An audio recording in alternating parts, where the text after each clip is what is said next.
బంగ్లాదేశ్ లో జరిగిన పరిణామాలు చూస్తూ ఉంటే వాళ్ళకెవరు దిక్కెవరు వాళ్ళకి అసలు.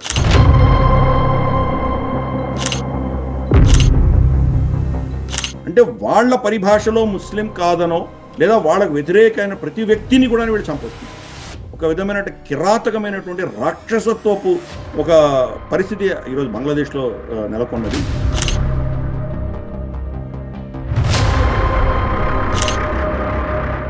కుటుంబాన్ని, తల్లిని కూతుర్ని రేప్ చేసి చంపిన తర్వాత తండ్రి నీళ్లలో దుంకితే అక్కడ రాళ్లు పెట్టి కొట్టి చంపినటువంటి దృశ్యాలు కావచ్చు, మొత్తం కుటుంబాన్ని ఊరేసి చంపినటువంటి దృశ్యాలు కావచ్చు, చాలా హృదయ విదారకమైనటువంటి దృశ్యాలు మనం చూస్తే కనుక నిజంగా కడుపు తరిక్కిపోతున్నది మనకు.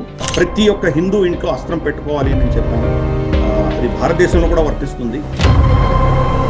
బేసిక్స్ కూడా తెలియనటువంటి వ్యక్తి ఈరోజు ఒక రాష్ట్రపతి పదవిలో నిలబడేటువంటి పరిస్థితిలో చూసాం.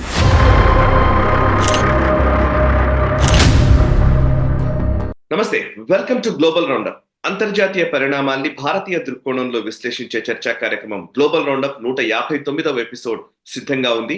ఈ వారంలో జరిగిన వార్తాంశాలపై విశ్లేషించేందుకు అంతర్జాతీయ వ్యవహారాల నిపుణులు, విశ్లేషకులు మామిడి గిరిధర్ గారు నేషనలిస్ట్ హబ్ తో మాట్లాడడానికి సిద్ధంగా ఉన్నారు. నమస్కారం సార్. నమస్తే సాయి. నమస్తే సార్. ఈ వారం గ్లోబల్ రౌండప్ లోకి వెళ్లే ముందు ప్రేక్షకులకు ఒక విజ్ఞప్తి. ఫస్ట్, గ్లోబల్ రౌండప్ ని చాలా మంది చూస్తున్నటువంటి ప్రేక్షకులు, అనేక సందర్భాల్లో మాకు తారసపడుతున్న వాళ్ళు కావచ్చు, మెయిల్స్ ద్వారా, మెసేజెస్ ద్వారా, లేకపోతే కాల్స్ ద్వారా చెబుతున్నటువంటి ప్రేక్షకులు అందరూ ఉన్నారు. వాళ్ళందరికీ కూడా పేరు పేరు నా ధన్యవాదాలు. అండ్ మీ ఆదరాభిమానాలతోటే ఈ గ్లోబల్ రౌండప్ అప్రతిహతంగా కొనసాగుతోంది. అండ్ గ్లోబల్ రౌండప్ లో ఒక సెగ్మెంట్ గా మేము పాజిటివ్ అంశాల గురించి మాట్లాడే వాళ్ళము. అందులోనూ డిఫెన్స్ కి సంబంధించి, మన రక్షణ రంగానికి సంబంధించి, సెక్యూరిటీకి విభాగాలకు సంబంధించినటువంటి కీలకమైనటువంటి గొప్ప గొప్ప పరిణామాల గురించి మేము డిస్కస్ చేస్తూ ఉండేవాళ్ళం. అయితే గతంలో నేను అన్నట్టుగానే ఇప్పుడు మేము దాన్ని డిఫెన్స్ రౌండప్ పేరిట ఒక ప్రత్యేకమైనటువంటి ఒక ఎపిసోడ్ ని మీ ముందుకు తీసుకొస్తున్నాము. నా కలీగ్ హర్ష దాన్ని మీకు అందిస్తూ ఉన్నారు. హర్ష అడిగే ప్రశ్నలకి గిరిధర్ గారు చాలా చక్కని విశ్లేషణాత్మకమైనటువంటి, వివరణాత్మకమైనటువంటి సమాధానాలు ఇస్తూ ఉన్నారు. సో డిఫెన్స్ రౌండప్ ని కూడా మీరు మిస్ కాకుండా చూడాలని నేను విజ్ఞప్తి చేస్తున్నాను. గ్లోబల్ రౌండప్, అదేవిధంగా నేషనల్ రౌండప్ ని ఫాలో అవుతున్నటువంటి ప్రేక్షకులు అండ్ డిఫెన్స్ రౌండప్ ని కూడా చూడవలసిందిగా విజ్ఞప్తి చేస్తూ ఉన్నాను. అండ్ అంతకంటే ముందు, ఈ మన ప్రేక్షకులు చాలా మంది వీడియోస్ చూస్తూ ఉన్నారు, కానీ కొంతమంది సబ్స్క్రైబ్ చేసుకోని వాళ్ళు కూడా చాలా ఉన్నారు. ఆల్మోస్ట్ 55% సబ్స్క్రైబ్ చేసుకుని వ్యూవర్సే నేషనలిస్ట్ హబ్ ఉన్నారు. అంటే ఇంకా వాళ్ళు కూడా సబ్స్క్రైబ్ చేసుకుంటే ఖచ్చితంగా 1 మిలియన్ కాదు, 1.5 మిలియన్స్ లోకి ఫాస్ట్ గా మన సబ్స్క్రిప్షన్ పెరుగుతుంది. సో ప్లీజ్ సబ్స్క్రైబ్ చేసుకున్నట్లయితే కనుక వెంటనే సబ్స్క్రైబ్ చేసుకోండి. అండ్ నోటిఫికేషన్స్ మిస్ కాకుండా చూడాలి అంటే కనుక బెల్ ఐకాన్ పై క్లిక్ చేసి ఆల్ అనే ఆప్షన్ ని చూస్ చేసుకోండి. అండ్ ఇక అంతేకాదు, ఈ వారం గ్లోబల్ రౌండప్ లోకి వెళదాము. గత వారం 158వ ఎపిసోడ్ లో వచ్చిన కొన్ని కమెంట్స్ ని మనం చూద్దాం.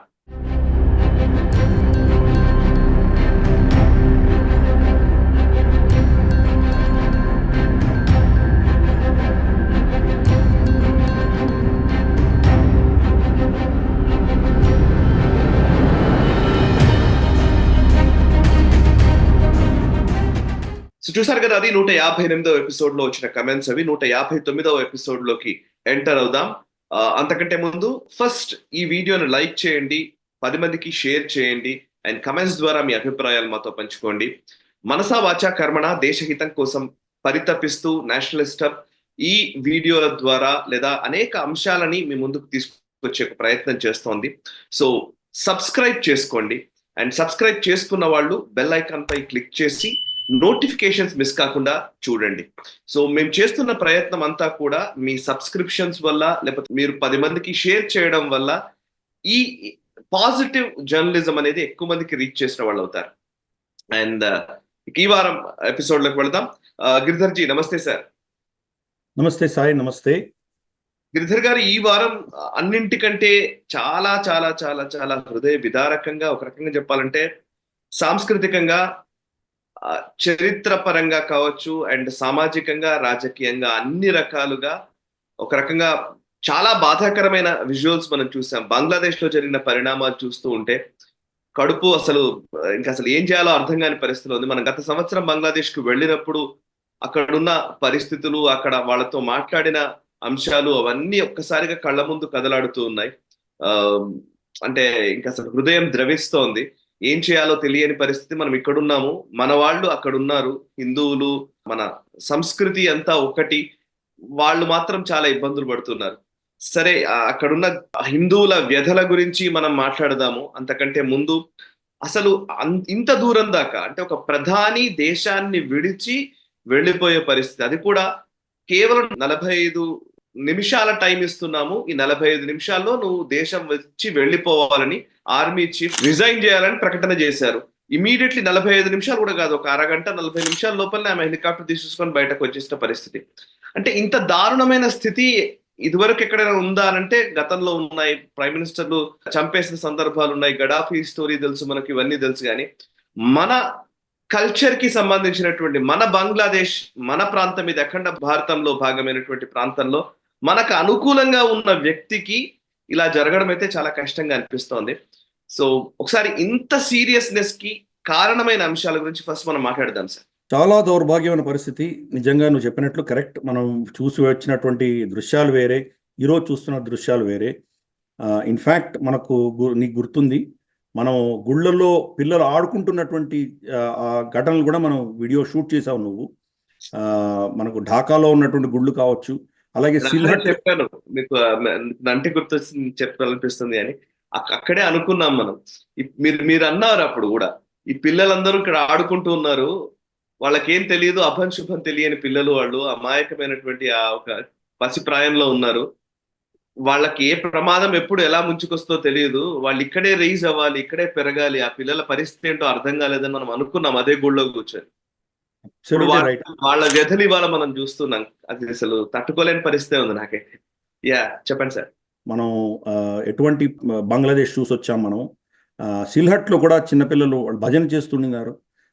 వాళ్ళు నిజంగా చిన్న దళిత వర్గానికి చెందినటువంటి వాళ్ళు, చిన్న కూలీ నాలి చేసుకునేటువంటి వాళ్ళు ఆరతి ఇచ్చి భజన చేస్తుంటే మనం చాక్లెట్స్ కూడా ఇచ్చి వచ్చాం వాళ్ళకు.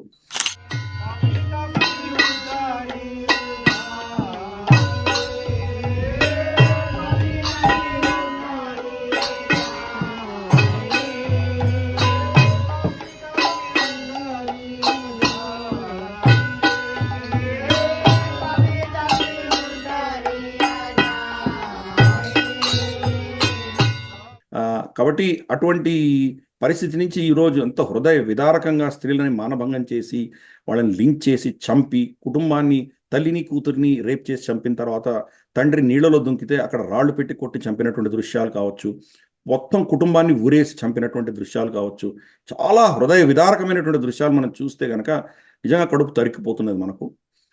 సరే, ఇప్పుడు షేక్ హసీనా గురించి మనం మాట్లాడామంటే, షేక్ హసీనా ఆవిడ పెద్ద సరే భారతదేశానికి కొద్దిగా ప్రోగా ఉన్నా కానీ, మనకు కొంచెం సహాయం చేస్తున్నా కానీ, ఆవిడ మన పట్ల ఒక విధమైనటువంటి మైత్రీ భావం పెట్టుకున్నా కానీ కూడా ఆవిడతో కూడా మనకి ఇబ్బందులు ఉండినాయి. హిందువులు అప్పుడు కూడా అంత సురక్షితంగా లేరు. ఎందుకంటే మనం చూసాం, సిల్హట్లో ఆ పెద్ద ఆయన వచ్చి నేను అభిషేకం చేయగా నా కాళ్ళు దండం పెట్టడం, ఆయన మనల్ని కౌగులించుకొని ఏడవడం, ఆయనకు భాష రాదు, మనకు ఆయన భాష అర్థం కాదు, అయినా ఆయన మనల్ని కౌగులించుకొని ఆయన బాధను వెళ్ళవచ్చారు. ఆయన అంటే అంత శాంతిగా ఉన్నప్పుడే వాళ్ళ పరిస్థితి అలా ఉంది. మరి ఈరోజు పరిస్థితి ఎలా ఉందో మనం అర్థం చేసుకోవచ్చు అక్కడ. కాబట్టి అవామీ లీగ్ ఉన్నా కానీ కూడా, షేక్ హసీనా ఉన్నా కానీ కూడా హిందువులు సురక్షితంగా లేరు అప్పుడు కూడా. అయినా ఆవిడ పాలిటిక్స్ చేసుకుంది. ఖలీదా జియా కానీ, లేదా మనకు జమాతే ఇస్లామీ కానీ, ఇటువంటి పార్టీలకు భిన్నంగా చూస్తే బహుశా వాళ్ళందరికీ చూస్తే కొద్దిగా మెరుగ్గానే ఆవిడ పనిచేసింది. కాబట్టి ఒక విధమైనటువంటి శాంతి వాతావరణం ఉండింది అక్కడ. అయినా అప్పుడు కూడా హిందువులు సురక్షితంగా లేరు.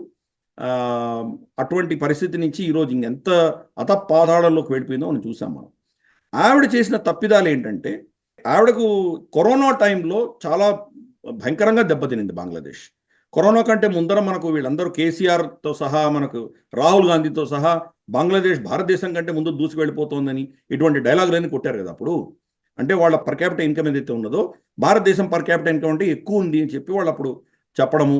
అలాగే ఈ పనికిమాలిన ఇండెక్స్లు తీసుకొస్తారు కదా అమెరికన్స్ దేశాన్ని కంట్రోల్ చేయడానికి, దాంట్లో మనకి హ్యాపీనెస్ ఇండెక్స్లో బంగ్లాదేశ్ మనకంటే ఎక్కువ చూపించారు. ఆ రోజు ఆ పరిస్థితి, ఈరోజు ఈ పరిస్థితి ఎందుకు వచ్చింది? ఆ సమయంలో మనకు కరోనా వచ్చిన సమయంలో మొత్తం వాణిజ్యం అంతా ఆగిపోవడంతో వాళ్ళ టెక్స్టైల్ ఇండస్ట్రీ అంతా కుదేలేంది. టెక్స్టైల్ ఇండస్ట్రీ కుదేలేసరికి లక్షలలో అందరినీ ఉద్యోగాల నుంచి తీసేయవలసినటువంటి పరిస్థితి. కరోనా తర్వాత కరోనా కంటే ముందర ఉన్నటువంటి పరిస్థితి ఇప్పటిదాకా కంప్లీట్గా రెస్టోర్ అవ్వలేదు. కాబట్టి ఇంకా చాలా మందికి ఉద్యోగాలు లేవు. బంగ్లాదేశ్లో రమారమి 75-76% అక్షరాస్యులు ఉన్నారు, అంటే ఎడ్యుకేటెడ్ యూత్ ఉన్నారు. ఉద్యోగాలు లేవు వాళ్ళకి. ఉన్నటువంటి ఏకైక ఇండస్ట్రీ టెక్స్టైల్ ఇండస్ట్రీ దెబ్బతినింది. ఈ పరిస్థితులలో ఆవిడ కూడా పెద్దగా సాయం చేయలేనటువంటి పరిస్థితి షేక్ హసీనాకు ఉండింది. అది పైపెచ్చు వాళ్ళకు చైనా నుంచి లోన్స్ తీసుకోవడంతో ఫారెక్స్ కూడా క్రైసిస్ వచ్చింది ఆవిడకి. దాంతో భారతదేశం కొంత వాళ్ళకి సాయం చేసింది, తర్వాత IMF నుంచి కూడా పైసలు తెచ్చుకున్నారు. ఇటువంటి పరిస్థితులలో అక్కడ ఒక విధమైనటువంటి వాల్కెనో లాంటిది ఆల్రెడీ అంతర్గతంగా జరుగుతోంది. ఎందుకంటే ఎన్నికలకు ముందర మనం చూసాం వాళ్ళ టెక్స్టైల్ ఇండస్ట్రీలో స్ట్రైక్స్ జరిగినాయి.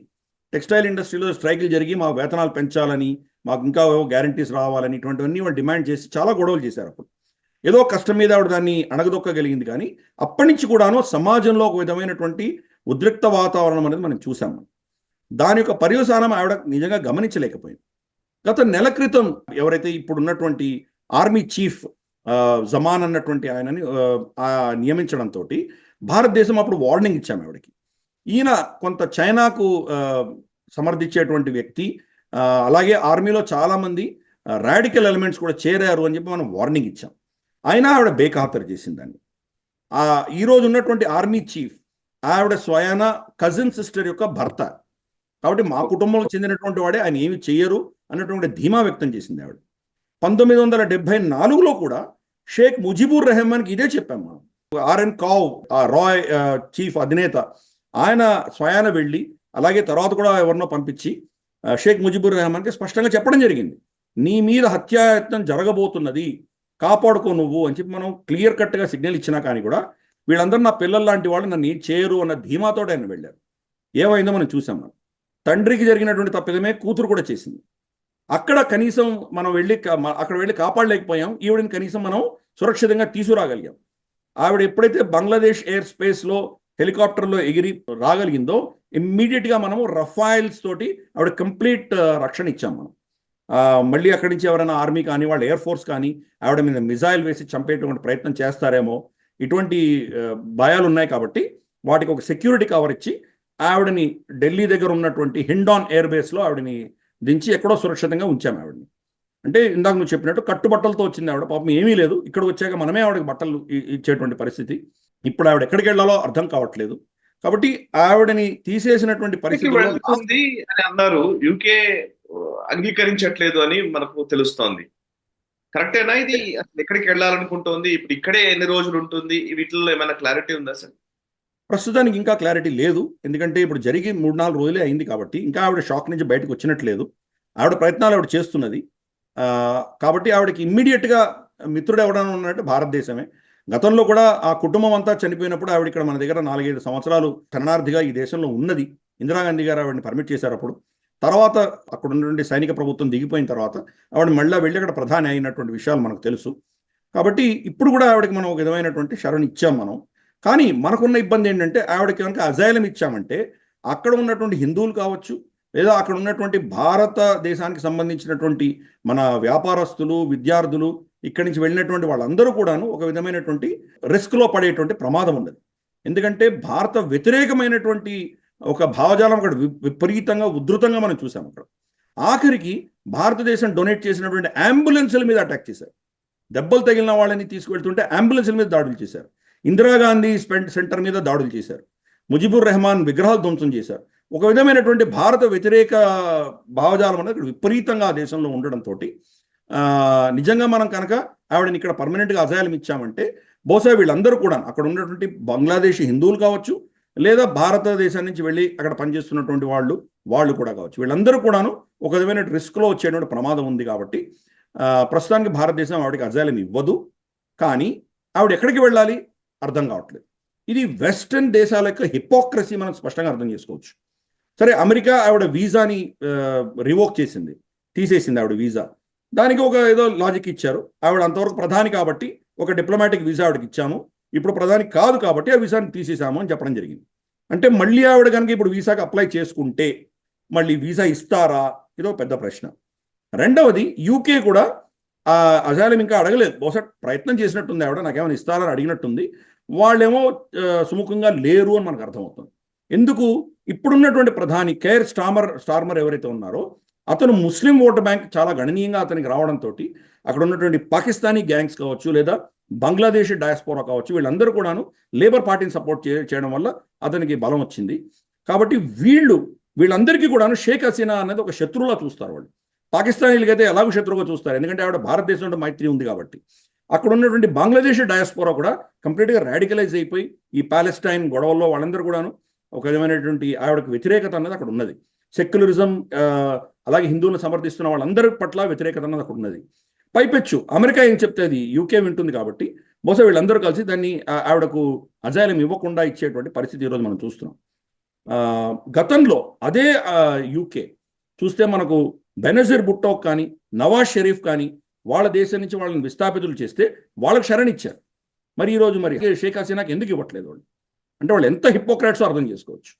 కంప్లీట్గా వాళ్ళ అసెట్స్ అయినటువంటి పాకిస్తానో ఖలిస్తానీ ఉగ్రమూకలను వీళ్ళకి అజాయిలం ఇస్తున్నారు వాళ్ళు. ఈ జెనోసైడ్ చేసినటువంటి బంగ్లాదేశ్లో కూడా షేక్ ముజిబుర్ రెహమాన్ కాలంలో లేదా 71లో పాకిస్తాన్కు ఒత్తాసు పలుకుతూ సొంత ప్రజల్ని ఊచకోత కోసి రేపులు చేసినటువంటి నరహంతకులని ఈరోజు కెనడియన్ సిటిజన్షిప్ ఇచ్చారు వాళ్ళకు. కెనడాలో వాళ్ళు తలదాచుకున్నారు. ఎన్నోసార్లు బంగ్లాదేశ్ ప్రభుత్వం వాళ్ళని ఎక్స్ట్రాడేట్ చేయమని అడిగితే బేఖాతరు చేశారు. కానీ ఒక జెన్యున్గా 15 సంవత్సరాలు పైబడి ప్రధానిగా ఉన్నటువంటి వ్యక్తి, డెమోక్రసీని నిలబెట్టినటువంటి వ్యక్తి, ఆవిడని మీరు దూరం చేసుకుంటున్నారు. వీళ్ళ చరిత్రలో అంతా కూడాను డెమోక్రసీ అని వీళ్ళు అంటారే కానీ ఇది తూతూ మంత్రంగానే వీళ్ళు చేస్తారు. మైనారిటీ రైట్స్ గురించి మాట్లాడతారు. నిజానికి మైనారిటీస్ రైట్స్, మైనారిటీలను ప్రొటెక్ట్ చేయాలి అని చెప్తూ ఉంటారు. సో మరి బంగ్లాదేశ్ లో ఉన్న మైనారిటీల పరిస్థితి ఏంటి? వాళ్ళని ప్రొటెక్ట్ చేసిన వ్యక్తికి ఇదా ఇచ్చే గౌరవం? అంటే వాళ్ళ మైనారిటీ పరిభాష క్రిస్టియన్స్ మాత్రమే. క్రిస్టియన్స్ కాకుండా ఎవరైనా ఉంటే వాళ్ళని పట్టించుకోరు. ఫర్ ఇన్స్టెన్స్ పాకిస్తాన్లో క్రిస్టియన్స్ మీద జరిగిన దాడుల గురించి వీళ్ళు స్పందించారు. రోజు హిందువుల పట్ల, హిందూ పిల్లల్ని, ఆడపిల్లల్ని ఎత్తుకుపోతున్న దాని గురించి వీళ్ళు ఏం స్పందించారు. కాబట్టి వాళ్ళలో ఉన్నటువంటి డీప్ రూటెడ్ హిందూ హేట్రెడ్ అంటామా, హిందూ ఫోబియా అందామా, అది స్పష్టంగా కనిపిస్తుంది మనకు. హిందువులు ఎన్ని లక్షలు చనిపోయినా వాళ్ళకి ఏమీ పట్టదు వాళ్ళకి. కానీ మణిపూర్లో ఒక క్రిస్టియన్ చచ్చిపోతే మాత్రం తప్పకుండా వీళ్ళు స్పందిస్తారు. వీళ్ళ కంప్లీట్ హిపోక్రసీ అనేది ఈరోజు ఎక్స్పోజ్ అయింది వీళ్ళది. సో ఎనీవే, ఆవిడ పాపం ఎటు వెళ్ళలేనటువంటి పరిస్థితి. మరి యుఏఈ వాళ్ళకు ఆవిడకి శరణిస్తుందా, సౌదీ అరేబియా శరణిస్తుందా, ఇవన్నీ కూడా ప్రశ్నలు ఆవిడకి. కాబట్టి ఇంకా కొంతకాలం పట్టవచ్చు అని చెప్పి జయశంకర్ గారు చెప్పారు. చూద్దాం మరి అల్టిమేట్గా ఏమవుతుందో, ఆవిడ మరి ఎక్కడికి వెళ్తుందో చూద్దాం. అన్ఫార్చునేట్గా బంగ్లాదేశ్లో ఇలా పీడించబడ్డటువంటి వ్యక్తులు భారతదేశానికి వస్తే భారతదేశంలో వాళ్ళకి మనం శరణ్ ఇవ్వలేనటువంటి పరిస్థితి గతంలో కూడా చూసాం. తస్లీమా నస్రీన్ ఆవిడ ఎంతో కాలంగా మన భారతదేశంలో భారత పౌరసత్వం కావాలని కోరుతోంది, మనం ఇవ్వలేదు ఆవిడకి. కొంతకాలం కొంత లాంగ్ రెసిడెన్సీ వీసాలు ఇచ్చాం, కానీ ఇప్పుడు అది కూడా రివోక్ చేయడంతో ఆవిడ ఎక్కడో స్కాండినేవియన్ కంట్రీస్లో ఉండవలసినటువంటి దౌర్భాగ్య పరిస్థితి పట్టింది. సో భారతదేశం కూడా ఎందుకంటే దాని తర్వాత మనం వాళ్ళకి ఏమైనా శరణిస్తే బంగ్లాదేశ్లో మనకు వ్యతిరేకత ఇంకా పెరిగేటువంటి ప్రమాదం ఉంది కాబట్టి మనం కూడా ఆచితూచి వ్యవహరిస్తున్నాం. సో మనకు ఒక విధమైనటువంటి ఒక చాలా ట్రిక్కీ సిచ్యువేషన్లో భారతదేశం కూడా ఉన్నది. ఏంటంటే ఇది మొత్తం ఆ దేశం అంతా కూడాను గతంలో ఉన్నటువంటి పరిస్థితి, ఎప్పుడైతే పాకిస్తాన్ ఉన్నప్పుడు ఏ పరిస్థితి ఉన్నదో, ఈ తబ్లీగీ జమాత్, తర్వాత జమాతే ఇస్లాం, ఇటువంటి వాళ్ళు కంప్లీట్ అల్ట్రా ఆర్థడాక్స్ ముస్లిమ్స్ చేతిలోకి వెళ్ళిపోయేటువంటి ప్రమాదం ఉన్నది ఈరోజు. ఖలీదా జియా కూడా భారతదేశానికి వ్యతిరేకంగా ఆవిడ స్టేట్మెంట్ ఇచ్చింది. అలాగే మనం చూస్తే కనుక జమాతే ఇస్లామీ ఎలాగో వాళ్ళు మనకు వ్యతిరేకంగానే మాట్లాడుతున్నారు, పాకిస్తాన్ ప్రోగా మాట్లాడుతున్నారు. కాబట్టి ఇంకొక ఈస్ట్ పాకిస్తాన్, గతంలో దాని పేరు ఈస్ట్ పాకిస్తానే, ఈరోజు బంగ్లాదేశ్ అయినా కానీ ఇది ఇంకో ఈస్ట్ పాకిస్తాన్ తయారైందా అన్నటువంటి పరిస్థితులు ఈరోజు మనం అక్కడ చూస్తున్నాం.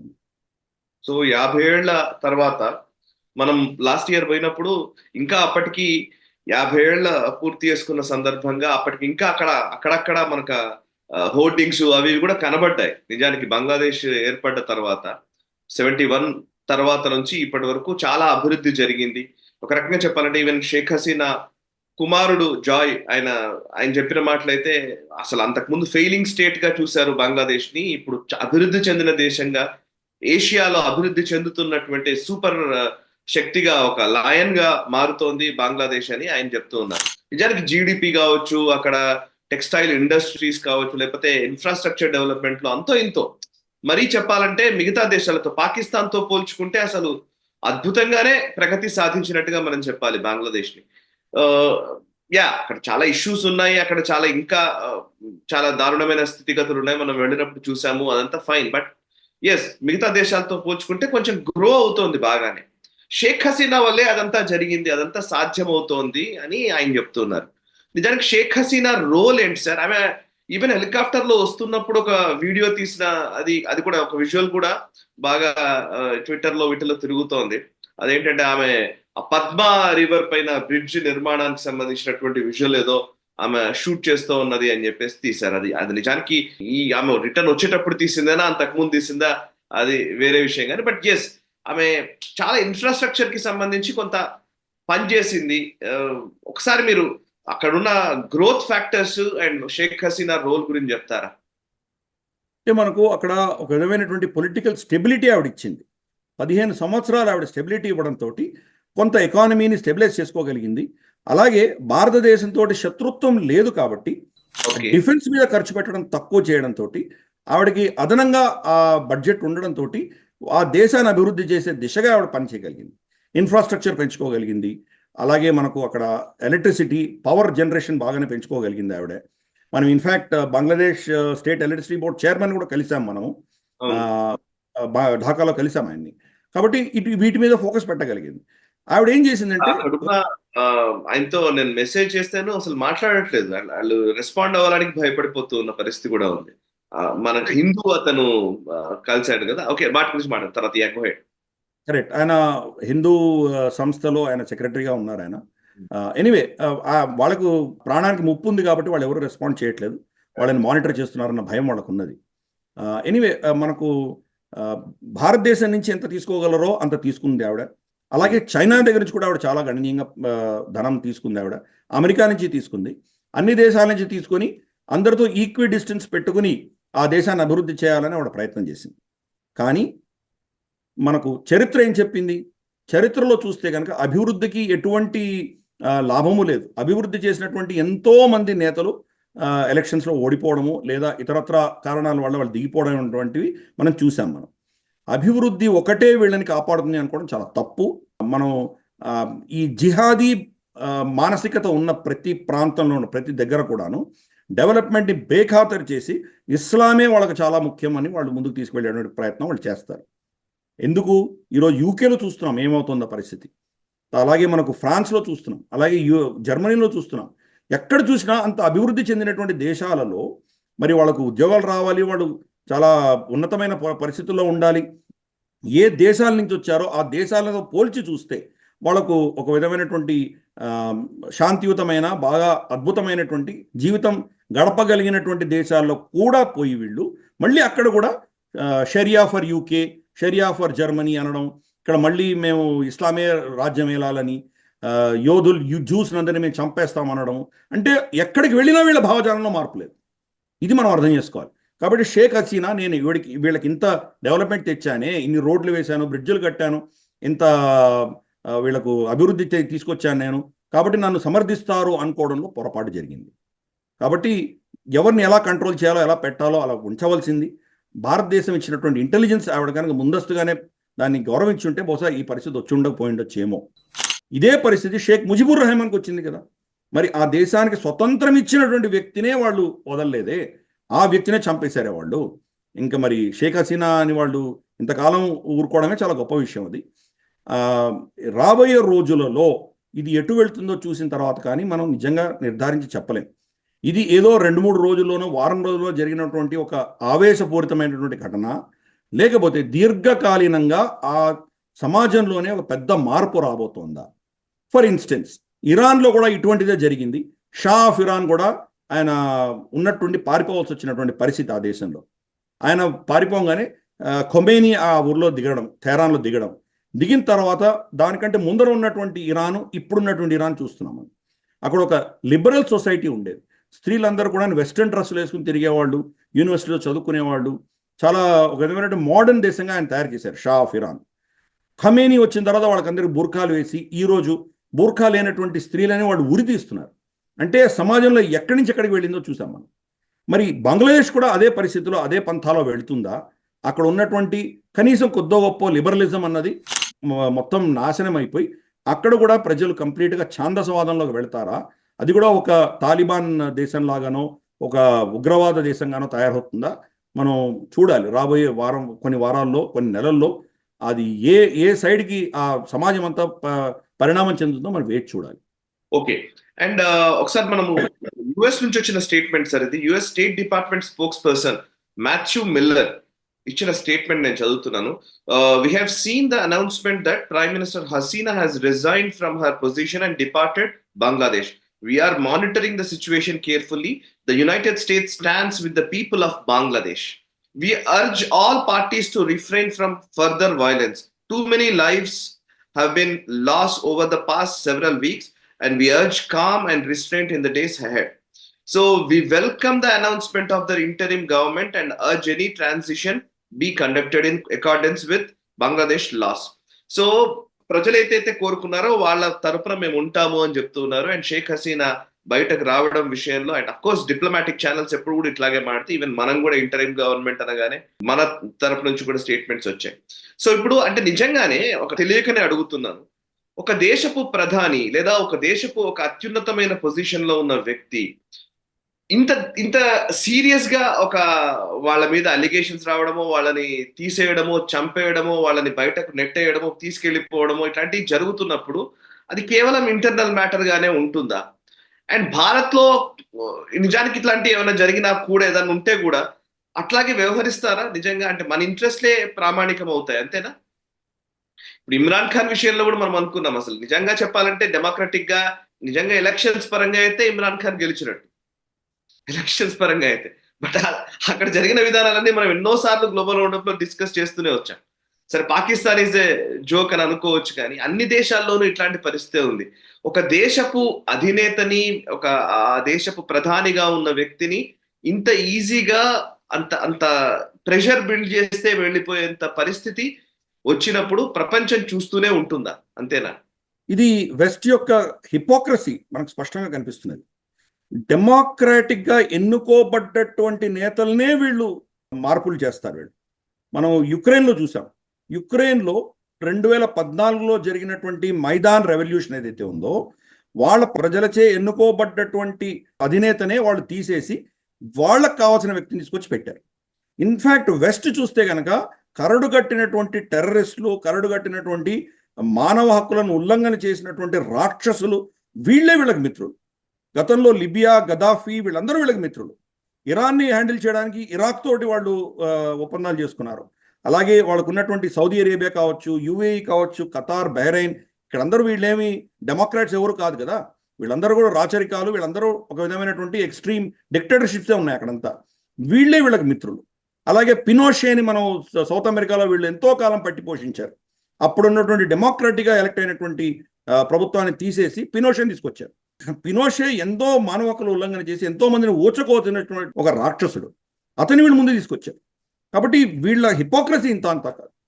డెమోక్రాటిక్ దేశాలనే వీళ్ళు కూల్చారు. ఎక్కడ చూసినా కానీ డెమోక్రాటిక్ వ్యతిరేకంగానే ఉన్నారు. ఇన్ఫ్యాక్ట్ అదే ఈస్ట్ పాకిస్తాన్లో లక్షల మంది హిందువులను ఊచకోతకు వస్తూ, స్త్రీలను మానభంగం చేస్తూ ఇంత కిరాతకంగా ప్రవర్తిస్తున్నటువంటి పాకిస్తాన్ ఆర్మీ వ్యతిరేకంగా వీళ్ళు ఏం చేయలేదు. పైపెచ్చు భారతదేశానికి వ్యతిరేకంగా వీళ్ళ ఫ్లీట్ని పంపించారు ఇండియన్ ఓషన్లో. హెన్రీ కిస్సింజర్ వెళ్ళి చైనాకు మీరు ఇంకో ఫ్రంట్ ఓపెన్ చేయండి అని చెప్పడం. అంటే డెమోక్రటిక్ దేశంతో వీళ్ళకి ఏం సంబంధం లేదు. వాళ్ళ కంట్రోల్లో ఉంటే కనుక ఆ దేశాల్లో ఎటువంటి ప్రభుత్వం ఉన్నా వాళ్ళకి అక్కర్లేదు. డెమోక్రసీయా లేకపోతే డిక్టేటర్షిప్పా, రాచరికమా, వాళ్ళ దాంతో సంబంధం లేదు. కాబట్టి వీళ్ళు డెమోక్రసీ గురించి మాట్లాడితే కనుక నిజంగా దయ్యాలు వేదాలు వల్లించినట్టు ఉంటుంది. వెస్ట్ అంతా కూడా వాళ్ళ హిపోక్రసీ ఇంత అంతా కాదు. కాబట్టి ఇది మనకు ఉన్నటువంటి పెద్ద ప్రాబ్లం వీళ్ళతోటి. కాబట్టి ఈవిడ షేక్ హసీనా 6 నెలలు కూడా కాలేదు, ఈవిడ ఎన్నికై వచ్చింది. సరే మీ ఎన్నికలు ఇష్టం వచ్చినట్టు మీరు డైలాగ్ కొట్టి ఆవిడని ఈ ఎన్నికలు మేము యాక్సెప్ట్ చేయము అని చెప్పి ఆవిడ వ్యతిరేకంగా మీరు ఏమైనా కార్యక్రమాలు చేస్తే, ఇందాక నువ్వు చెప్పినట్టు మరి ఇమ్రాన్ సంగతి ఏంటి? ఇమ్రాన్ కూడా నిజంగా గెలవలసినటువంటి వ్యక్తి కదా. అంత రిగ్గింగ్ జరిగినప్పుడు మీరు ఎందుకు నోరు మూసుకున్నారు? అక్కడ ఉన్నటువంటి ఆర్మీకి ఎందుకు ఒత్తాసు పలుకుతున్నారు? వాళ్ళకి ఎందుకు మీరు అంత ప్రామినెన్స్ ఇస్తున్నారు మీరు? కాబట్టి ఇవన్నీ కూడాను వాళ్ళు వాళ్ళు నిజంగా ఏది సమర్థించలేనటువంటి చర్యలు వెస్ట్ చేస్తుంది. షేక్ హసీనా పరిస్థితులు కూడా అదే చేస్తున్నారు. ఇంతకాలం 15 సంవత్సరాలు ఆ దేశంలో ప్రభుత్వం ఆవిడ ఎన్నుకొని రాగలిగింది. ఇప్పుడు జనవరిలో ఒక విధమైనటువంటి దేశంలో విద్రోహం తీసుకొస్తున్నటువంటి వాడిని ఆవిడ అరెస్ట్ చేయక తప్పలేదు. అయినా కానీ even BNP Sheikh Khaleda Zia party కూడా కంటెస్ట్ చేసింది, వాళ్ళు కొన్ని సీట్లు కూడా వచ్చాయి. సో డెమోక్రసీలో ఏమైనా జరగవచ్చు. మరి వాటిని మీరు బేఖాతరు చేసి ఎవరు వస్తే వాళ్ళని మీరు ఈరోజు రికగ్నైజ్ చేస్తున్నారా మీరు? దాని మీకు డెమోక్రసీ పట్ల మీ చిత్తశుద్ధి ఏంటంటే అర్థమవుతుంది. ఇప్పుడు వాళ్ళు ఇచ్చిన స్టేట్మెంట్లో బంగ్లాదేశ్ చట్టాల ప్రకారం అక్కడ న్యాయం జరగాలి అని వాళ్ళు స్టేట్మెంట్ ఇస్తున్నారు. మరి అదే చట్టాల ప్రకారం ఆవిడ ఎన్నికై వచ్చింది కదా, మరి దానికి మీరు యాక్సెప్ట్ చేయట్లేదు. సో మీరు అంటే మీరే చెప్తే అదే లా, లేకపోతే కాదా? సో ఇవన్నీ కూడా అంటే అమెరికన్ హిపోక్రసీ, అంతకంటే ఇంకేమీ లేదు. అమెరికా ఏం చెప్తే మొత్తం వెస్ట్ దానికి వత్తాసు పలుకుతుంది. కాబట్టి అమెరికా అన్నది డెమోక్రసీకి ఒక పెద్దన్న పాత్ర పోషిస్తోంది అని ఎవరన్నా అంటే కనుక అది హాస్యాస్పదమైనటువంటి విషయం. యా సార్, ఒకసారి బంగ్లాదేశ్ కి సంబంధించి ఇప్పుడు మనం హిందువుల పరిస్థితి గురించి మాట్లాడాలి సార్ ఖచ్చితంగా. సో నాకు తెలిసి స్వాతంత్రానికి ముందు 1947లో దేశ విభజన అంటారు కానీ అంతకంటే ముందు జరిగింది బంగ్లా విభజన. అప్పుడు జరిగిన మారణ హోమం మనకందరికీ తెలుసు. అప్పటి అవన్నీ చరిత్రలోకి వెళ్ళి చూస్తే కనుక నిజానికి బంగ్లా విభజనతోనే అసలు ఈ విభజన రాజకీయం అనేది ఈ దేశంలో మొదలు పెట్టారు ఆంగ్లేయులు. సో ఆ తర్వాత కాలంలో 1947లో జరిగిన ఊచకోతలు మళ్ళీ తర్వాత జరిగాయి. ఆ తర్వాత 71లో జరిగిన ఊచకోతలు తెలుసు మనకు. సో 71లో చాలా దారుణమైన పరిస్థితులు తెలుసు. 71లో జరిగినటువంటి మారణ హోమానికి నార్త్ ఈస్ట్ లో ముఖ్యంగా అస్సాం లాంటి రాష్ట్రం అతలాకుతలమైపోయింది. బంగ్లాదేశ్ లోకి వలసలు వచ్చాయి, శరణార్థులు, ఇట్లా అయిపోయింది. సో అక్కడ 47లో 23%, 24% ఉన్నటువంటి హిందువుల జనాభా కాస్త ఈ రోజు 7-8% పడిపోయింది. మొన్నటిసారి మనం పోయినప్పుడు వాళ్ళ అఫీషియల్ లెక్కలంటే 9% అని చెప్పారు మనం వెళ్ళినప్పుడు లాస్ట్ ఇయర్. సో 8%, 9% మధ్యలో ఉంటారు అనేది ఒక అంచనా. ఇప్పుడు ఈ దెబ్బతోటి ఇంకా పూర్తిగా హిందువుల జనాభా తగ్గిపోయే ప్రమాదమే కనబడుతోంది. చాలా వరకు కన్వర్షన్స్, లేకపోతే అక్కడికక్కడ ఫోర్స్ఫుల్ కన్వర్షన్స్, లేకపోతే చంపడాలో, వాళ్ళని అక్కడ నుంచి తరిమేయడాలో ఇవన్నీ జరుగుతూనే ఉన్నాయి. కశ్మీర్ ఫైల్స్ సినిమా చూసినప్పుడు ఇదంతా జరిగిందా అని అనుకునే వాళ్ళు చాలా మంది ఉండవచ్చు, కానీ బంగ్లాదేశ్ మన కళ్ళ ముందే కనబడుతుంది. అప్పుడు మనం ఇంకా చాలా చిన్న వాళ్ళేదో, అప్పటికి ఇంకా మీడియా ఇవేవి లేవు, కానీ అప్పుడు జరిగిందట అని చెప్పుకోవడం కంటే బంగ్లాదేశ్ అయితే పక్కనే కనబడుతోంది ఇప్పుడు లిటరల్లీ. సో పక్కనున్న వాళ్ళు, ఇరుగు పొరుగు వాళ్ళు, వాళ్ళకి దగ్గరగా అనుకున్నటువంటి కుటుంబాల్లోని వాళ్ళే వీళ్ళని చాలా అతి కిరాతకంగా చంపుతున్నట్టుగా విజువల్స్ అవన్నీ అక్కడ ఉన్న వాళ్ళు చెబుతున్న మాటలు మనకు తెలుస్తున్నాయి. మనం కూడా మాట్లాడుతున్నాం, మీరు కూడా మాట్లాడుతున్నారు. ఒకసారి సిచ్యువేషన్ ఏంటి అసలు? హిందువుల పరిస్థితి ఏంటి? వాళ్ళకి దిక్కెవరు వాళ్ళకి అసలు? నిజంగా హిందువులు పరిస్థితి అగమ్య గోచరంగానే ఉన్నది. ఇప్పుడు వాళ్ళు ఎక్కడికి వెళ్ళాలో వాళ్ళకి అర్థం కావట్లేదు. ఆల్మోస్ట్ మొత్తం 27 జిల్లాలలో హిందువుల మీద దాడులు జరిగాయి. ఒక అంచనా ప్రకారం 50 పైబడి హిందువులని చంపారు వాళ్ళు అని తెలుస్తోంది. హిందువులను చంపారు అంటే వాళ్ళు ఏ పార్టీకి చెందిన వాళ్ళైనా చంపారు. వాళ్ళ కమ్యూనిస్ట్ పార్టీ ఆఫ్ బంగ్లాదేశ్ అధినేత హిందూ అవడంతో ఆయన కూడా చంపారు. అంటే కమ్యూనిస్ట్ పార్టీ, ఇక్కడ ఉన్నటువంటి కమ్యూనిస్ట్ పార్టీలు ఇస్లాంకి వ్యతిరేకంగా ఈ ప్రభుత్వం ఉన్నది, మోదీ ప్రభుత్వం అని చెప్పి ఏడ్చేటువంటి వాళ్ళందరూ కూడా మరి వాళ్ళ కామ్రాడ్ బంగ్లాదేశ్ చచ్చిపోయినందుకు వాళ్ళు ఎలా స్పందిస్తారో చూడాలి. అక్కడ హిందూ అన్నవాళ్ళందరినీ చంపారు. లిట్టన్ దాస్ వాళ్ళ క్రికెట్ హీరో. వాళ్ళ క్రికెట్ టీంలో యాక్చువల్గా గత వరల్డ్ కప్లో ఆల్మోస్ట్ భారతదేశాన్ని ఓడించేంత వరకు ఆయన చాలా బాగా ఆడాడు లిట్టన్ దాస్ వికెట్ పడడంతో మనం ఊపిరి పీల్చుకున్నాం. తర్వాత మిగతా వికెట్స్ అనేది తీయగలిగాం, మనం గెలవగలిగాం బంగ్లాదేశ్ మీద. లిట్టన్ దాస్ కనుక ఇంకొక 2-3 ఓవర్లు ఆయన కనుక కంటిన్యూ చేస్తుంటే బహుశా భారతదేశం ఓడిపోయి ఉండేది బంగ్లాదేశ్ చేతిలో. అటువంటి వాళ్ళ నేషనల్ క్రికెట్ హీరో ఇంటికి తగలబెట్టారు. అలాగే రాహుల్ ఆనంద్ అని చెప్పేసి వాళ్ళు ఒక ఆర్టిస్ట్, చాలా అద్భుతమైనటువంటి ఆర్టిస్ట్ ఉన్నారు, అతని ఇల్లుని తగలబెట్టారు. ఎవరిని వదిలిపెట్టారు వీళ్ళు? ఏ ప్రాంతాన్ని కూడా వదిలిపెట్టకుండా అందరినీ అతి కిరాతకంగా వీళ్ళు చంపడం జరిగింది. కాబట్టి హిందువుల పరిస్థితి అక్కడ చాలా దారుణంగా ఉన్నది. కొన్ని 100 గుళ్ళు తగలబెట్టారు వీళ్ళు. మొత్తం బంగ్లాదేశ్ సిల్హట్ నుంచి తీసుకొని చట్టగాంగ్ వరకు ఎన్నో గుళ్ళను ధ్వంసం చేశారు. నేను మాట్లాడుతున్నటువంటి బంగ్లాదేశీ హిందువులందరూ కూడాను బిక్కుబిక్కుమని ఉన్నారు. వాళ్ళు ఏం చేయాలో అర్థం కావట్లేదు. పగలనక రాత్రనక వాళ్ళు కాపలా కాస్తున్నారు. ఎప్పుడు వస్తారో, ఎప్పుడు దాడి చేస్తారో, వాళ్ళ స్త్రీలను ఎప్పుడు ఎత్తుకుపోతారో, వీళ్ళు వాళ్ళ మీద అఘాయిత్యాలు చేస్తారో అన్న భయంతో వాళ్ళందరూ కూడాను గస్తీలు తిరుగుతున్నారు. వాళ్ళు మెజారిటీ ఉన్నటువంటి ప్రాంతాల్లో రాత్రి అంతా కూడా విజిల్ ఉంటున్నారు. ఒక వ్యక్తి మనకు చిట్టగాంగ్లో మనకు ఉన్నటువంటి పరిచయం, ఆయన పేరు చెప్పట్లేదు, నేను సెక్యూరిటీ రీత్యా నేను చెప్పట్లేదు. అతను నాకు ఇప్పుడే జస్ట్ ఒక అర్ధగంట క్రితం అని చెప్పింది ఏంటంటే, నాకు నేను నిద్రపోయి ఇప్పుడు ఆల్మోస్ట్ 40 గంటలు అయిందని చెప్తున్నాడు. నిద్రపోలేదు, మేము అలాగే ఉన్నాం, విజిలెంట్గా కూర్చొన్నాం మేము, మాకు సంఖ్య తక్కువ ఉన్నది, కాబట్టి మాలో కొంతమంది పడుకుంటే వాళ్ళు అటాక్ చేస్తే వాళ్ళు తట్టుకోగలరా, మేము నిద్ర లేచేసరికి పరిస్థితి ఏముంటుందో తెలియక మేము పొద్దున పడుకోవట్లేదు, రాత్రి పడుకోవట్లేదు, ఆ పరిస్థితిలో ఉన్నాం మేము అని చెప్పడం జరిగింది. చాలా దారుణమైన పరిస్థితి ఈరోజు. మనం ఇన్ఫ్యాక్ట్ మనం చట్టగాంలో చట్టేశ్వరి మాతా మందిర్లో మనం పూజ చేసుకున్నాం. మనం అక్కడ పాకిస్తాన్ తగలబెట్టినటువంటి అమ్మవారి విగ్రహం కూడా మనం దర్శించుకున్నాం. మనం ఈరోజు మళ్ళీ అది పునరావృతం అవుతున్నది. ఇంక్లూడింగ్ మహమ్మద్ యూనిస్, ఈరోజు ఎవరైతే కేర్ టేకర్ ప్రైమ్ మినిస్టర్గా ప్రమాణ స్వీకారం చేశారో ఆయన కూడా ఏమంటున్నారంటే ఇది మనకు కొత్త స్వతంత్రం అన్నట్టు ఆయన కూడా చెప్తున్నాడు. అంటే మనం అర్థం చేసుకోవచ్చు పరిస్థితి ఏంటో. అంటే హిందువులను చంపడం మీకు కొత్త ఇండిపెండెన్స్ అది. సో ఇవన్నీ కూడాను చాలా అతి దారుణమైనటువంటి పరిస్థితులు. 1902, 1903 ఆ ప్రాంతంలో బెంగాల్ విభజన జరిగింది. విభజన జరిగేసరికి రమారమి 55-60% హిందువులు ఉండారు అక్కడ. దేశ విభజన జరిగిన తర్వాత 1947లో 30% పైబడి హిందువులు ఉన్నారు అక్కడ. 71కి వచ్చేసరికి 22% పడిపోయారు. అప్పటికి చాలా మంది మైగ్రేట్ అయ్యి వాళ్ళు ఊచకోత కోసిన తర్వాత కూడా 22% ఉన్నారు 71లో. ఈరోజు 8-9% ఉన్నారంటే వాళ్ళ పరిస్థితి ఏమైందో మనం చూడవచ్చు. మన కళ్ళ ఎదురుగానే జనసైడ్ జరుగుతుంది, కానీ దాని గురించి ఎవరు మాట్లాడట్లేదు. ఏదో రవాండాలో జరుగుతోందనో లేకపోతే ఇంకెక్కడో కశ్మీరీ జెనోసైడ్ అనో ఏంటంటో పేర్లు పెట్టి వీళ్ళందరూ కూడా నెరేటివ్స్ నడిపిస్తున్నారు. కానీ యుఎన్ హ్యూమన్ రైట్స్ కమిషన్ నోరు మీద తప్పదు. America so called human rights champion వాళ్ళేం మాట్లాడరు. ఇలాగే మనకు చూస్తే కనుక ఇతరత్ర ఈ సోకాల్డ్ లిబరల్ లెఫ్ట్ లిబరల్స్ అందామా, వాళ్ళు లెఫ్ట్ లిబరల్స్ వాళ్ళకి చెప్పుకుంటారు. వీళ్ళందరూ కూడా వీళ్ళెవరు నోరు మీద తెలిపారు. ఇంతమంది హిందువులు చనిపోతుంటాయి.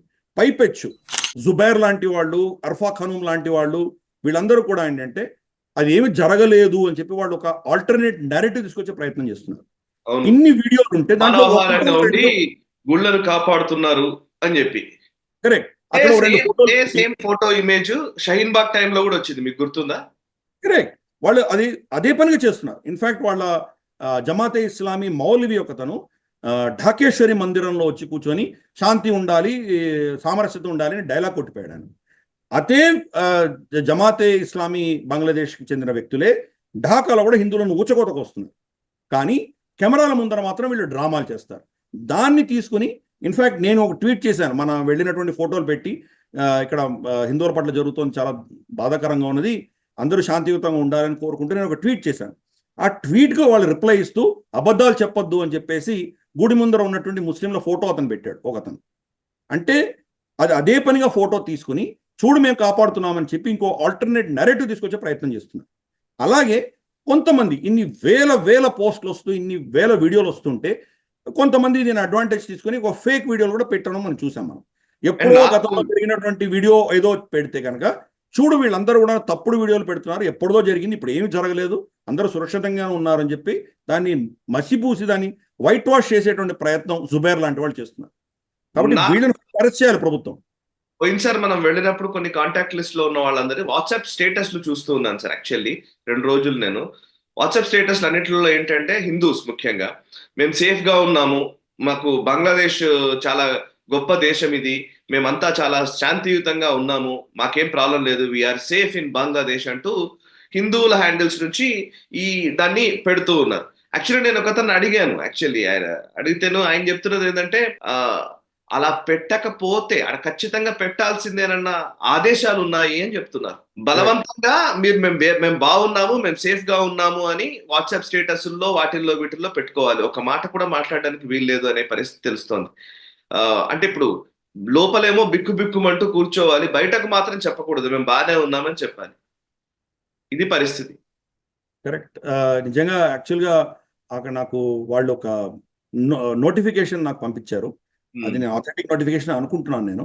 దాంట్లో వాళ్ళు చాలా స్పష్టంగా చెప్పారు, మీరు కమ్యూనికేషన్స్ ఏమైనా తప్పుగా చేశారంటే మిమ్మల్ని మానిటర్ చేస్తున్నాము, వాట్సాప్ మెసేజెస్ కాల్స్ దగ్గర నుంచి అన్నీ కూడా మేము ట్యాప్ చేస్తున్నాము. అంటే ప్రభుత్వం ఇచ్చినటువంటి లాజిక్ ఏంటంటే మీరు ఇక్కడ విద్వేషాన్ని రెచ్చగొట్టే దిశగా మీరు ఏమైనా నెరేటివ్స్ పెడితే మిమ్మల్ని అరెస్ట్ చేస్తాము, ఇక్కడ శాంతి ఉండాలి కాబట్టి దానికి వ్యతిరేకంగా మేము యాక్షన్ తీసుకుంటాము అని చెప్పడానికి వాళ్ళు చేసినట్టున్నారు. కానీ ఆ మెసేజ్లు ఏంటంటే హిందువులు కనుక మాకు అన్యాయం జరుగుతుందని చెప్తే ముందర వాళ్ళని అరెస్ట్ చేయొచ్చు. కాబట్టి ఇదంతా కూడాను ప్రభుత్వం వాళ్ళ కంట్రోల్లో తీసుకొని వాళ్ళు ఇవన్నీ కూడాను ఒక విధమైనటువంటి చాలా దారుణమైనటువంటి పరిస్థితి ఆ దేశంలో ఈరోజు ఉన్నది. ఎవరు కూడా సురక్షితంగా లేరు, ఎస్పెషల్లీ హిందువులు అస్సలు లేరు. అవామీ లీగ్ సంబంధించినటువంటి నేతలను కూడా వీళ్ళు తగలబెట్టినటువంటి దృశ్యాలు వచ్చాయి మనకు. వాళ్ళ ఇంట్లోనే వాళ్ళ ఒక మేజర్ లీడర్ని కెరోసిన్ పోసి తగలబెట్టారు, అని శవం కాలుతుండగా మనం వీడియోలు చూసాం మనం. అలాగే షేక్ ముజిబుర్ రెహమాన్ మీద ఒక సినిమా తీసినటువంటి ఒక హీరో, వాళ్ళ బంగ్లాదేశీ హీరో, అతనిని అతని తండ్రిని, దాన్ని డైరెక్ట్ చేసిన వాళ్ళ తండ్రి, వాళ్ళిద్దరిని కూడా వీళ్ళు లింక్ చేసి చంపారు. కాబట్టి ఎవరిని వదిలిపెడుతున్నారు వీళ్ళు అంటే వాళ్ళ పరిభాషలో ముస్లిం కాదనో లేదా వాళ్ళకు వ్యతిరేకమైన ప్రతి వ్యక్తిని కూడా వీళ్ళు చంపేస్తున్నారు. ఒక విధమైన కిరాతకమైనటువంటి రాక్షసత్వపు ఒక పరిస్థితి ఈరోజు బంగ్లాదేశ్లో నెలకొన్నది. కాబట్టి మరి రాబోయే రోజుల్లో ఇంకా ఎంతమంది బలిగొంటారో వీళ్ళు, ఎటువంటి దారుణాలు మనం ఇంకా వినాల్సి వస్తుందో మనకు తలుచుకుంటేనే భయం వేస్తుంది. మన పాత్ర ఏంటి సార్, అసలు భారతీయుల పాత్ర ఏంటి, భారత ప్రభుత్వ పాత్ర ఏంటి? అంటే భారతదేశం ఈరోజు ఏమి చేయలేనటువంటి పరిస్థితి. మనం ఏం చేసినా అడకత్తరలో ఉన్నాం. మనము మిలిటరీ యాక్షన్ అయితే తీసుకోలేము. మిలిటరీ యాక్షన్ మనం కనుక ఏమైనా చేస్తే ఇమ్మీడియట్గా మొత్తం దేశం కలిసిపోతుంది.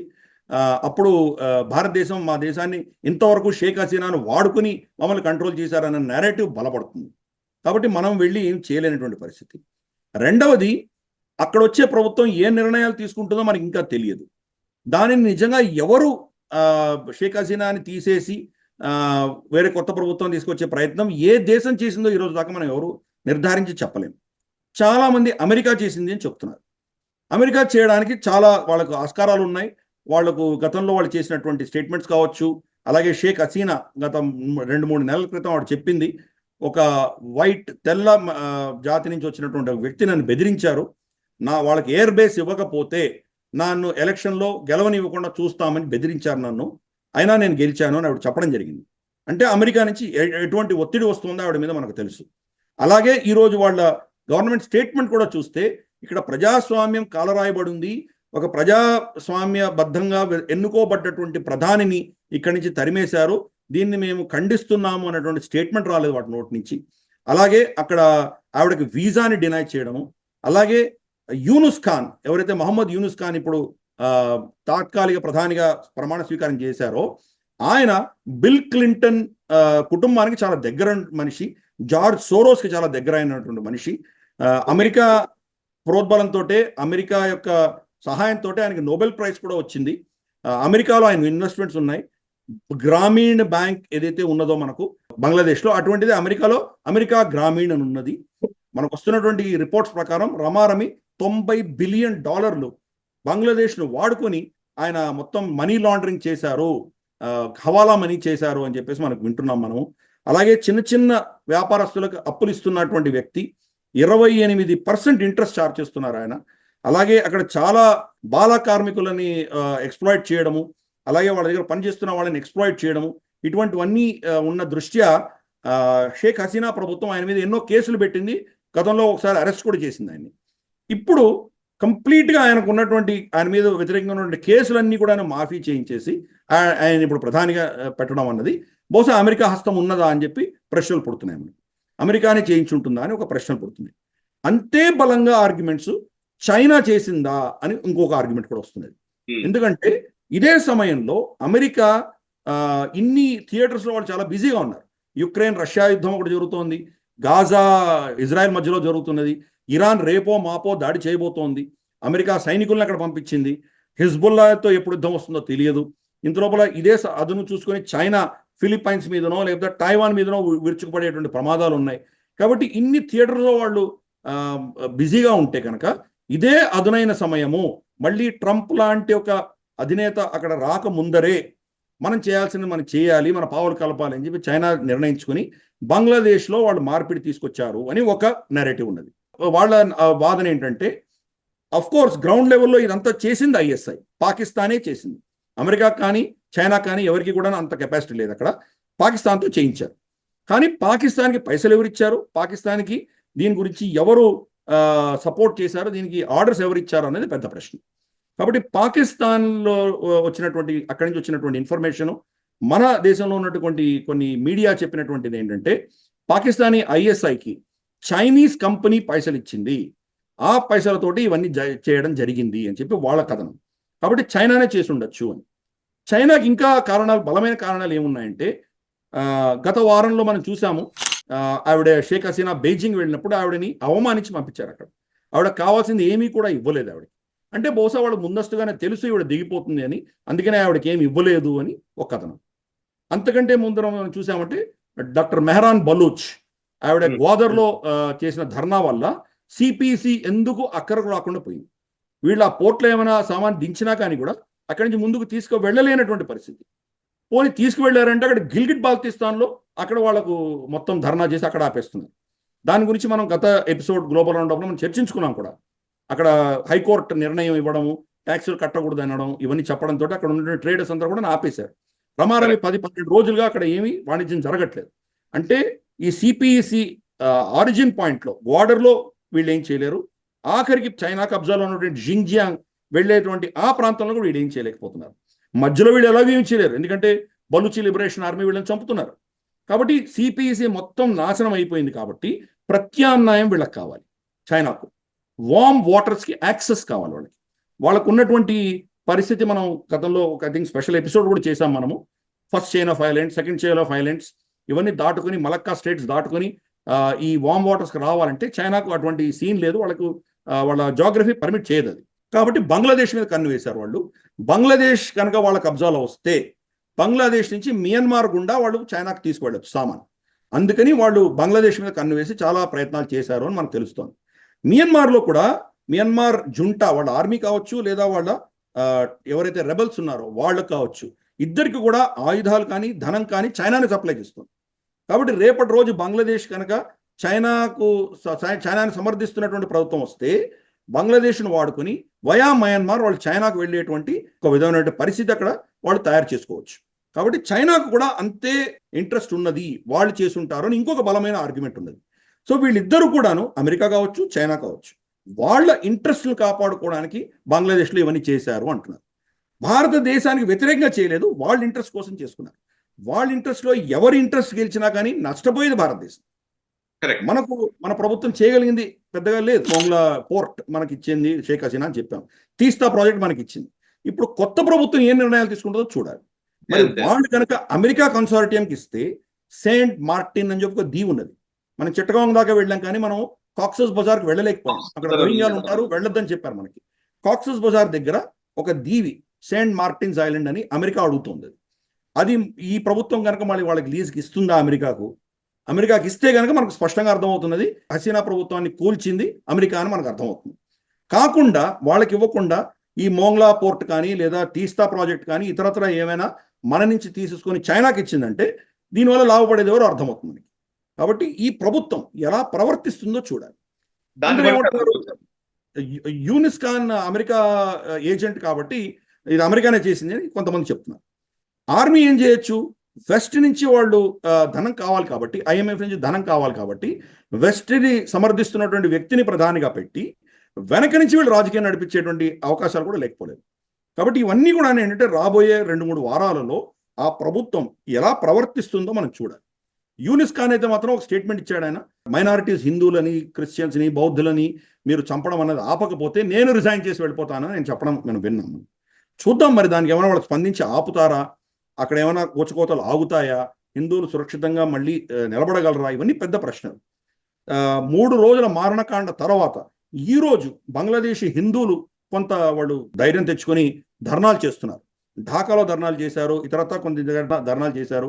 బ్రాహ్మణాబారి అన్నటువంటి డిస్ట్రిక్ట్లో ఒక న్యూస్ విన్నాం మనము. ఒక కుటుంబం 27 మంది ఉన్నటువంటి ఒక హిందూ కుటుంబం వీళ్ళు మన మీద దాడి చేస్తారో అని తెలిసి వాళ్ళు అస్త్రశస్త్రాలు పెట్టుకొని, కత్తులు కటారులు పెట్టుకొని వాళ్ళు ఇస్లామిక్ జిహాదీ దాడులు వస్తుంటే, వాళ్ళ మూకలు వస్తుంటే వాళ్ళ మీద వీళ్ళు విరుచుకుపడ్డారు. జై మా అంటూ వెళ్ళడంతో వాళ్ళు అక్కడి నుంచి పారిపోయారు. సో మేము చనిపోవడానికి సిద్ధంగా ఉన్నా కానీ మేము ఎదురుదాడి చేస్తామన్నటువంటి ఇటువంటి సంఘటనలు కూడా మనకు కనబడుతున్నాయి. రిటాలియేషన్ లేకపోతే గట్టిగా సమర్థవంతంగా తిప్పికొట్టగలిగే సామర్థ్యంతో ఉండడమే లెక్క, క్షాత్రమే సమాధానం, వేరే ఏం లేదు. అందుకనే నేను రాసిన ఆర్టికల్ నువ్వు చదివావు, మన బంగ్లాదేశ్ నుంచి వచ్చినప్పుడు రాశాను నేను. ప్రతి ఒక్క హిందూ ఇంట్లో అస్త్రం పెట్టుకోవాలి అని నేను చెప్పాను. అది భారతదేశంలో కూడా వర్తిస్తుంది. మనం ఎవరినో యుద్ధం చేయడానికో ఎవరినో చంపడానికో పెట్టుకోవట్లేదు. మనల్ని రక్షించుకోవడానికి అస్త్రాలు ఉండాలి, క్షాత్రం ఉండాలి అని స్పష్టంగా మనం అర్థం చేసుకోవాలి. క్షాత్రం లేకపోతే మన పరిస్థితి ఏంటో మనకు తెలుసు. అలాగే సౌత్ ఆఫ్రికాలో జేకబ్ జూమా మనుషులు హిందువుల మీద పడి దోచుకుంటూ ఉంటే వీళ్ళు గన్నులు తీసుకొచ్చి వాళ్ళ మీద దాడులు చేశాక అప్పుడు వాళ్ళ మీద దాడులు ఆగి వీళ్ళు వాళ్ళను ప్రొటెక్ట్ చేసుకోగలిగారు. కాబట్టి హిందువులు ఎప్పుడైతే వాళ్ళని వాళ్ళు ప్రొటెక్ట్ చేసుకోలేనటువంటి పరిస్థితుల్లో ఉంటారో అక్కడంతా కూడా క్షీణించారు. వాళ్ళని వాళ్ళు నిలదొక్కుని ప్రొటెక్ట్ చేసుకోగలిగినటువంటి పరిస్థితులు కనుక ఉన్నాయంటే బహుశా వాళ్ళ మీద దాడి చేయడానికి 10 సార్లు ఆలోచించేటువంటి పరిస్థితి రావచ్చు. కాబట్టి క్షాత్రం అనేది చాలా ఇంపార్టెంట్. ఉమ్మడిగా ఒక విధమైన కూటమిగా ఏర్పడి వాళ్ళు ఇటువంటి పరిస్థితులన్నీ ఎదుర్కోవాల్సినటువంటి ఆవశ్యకత ఉన్నది.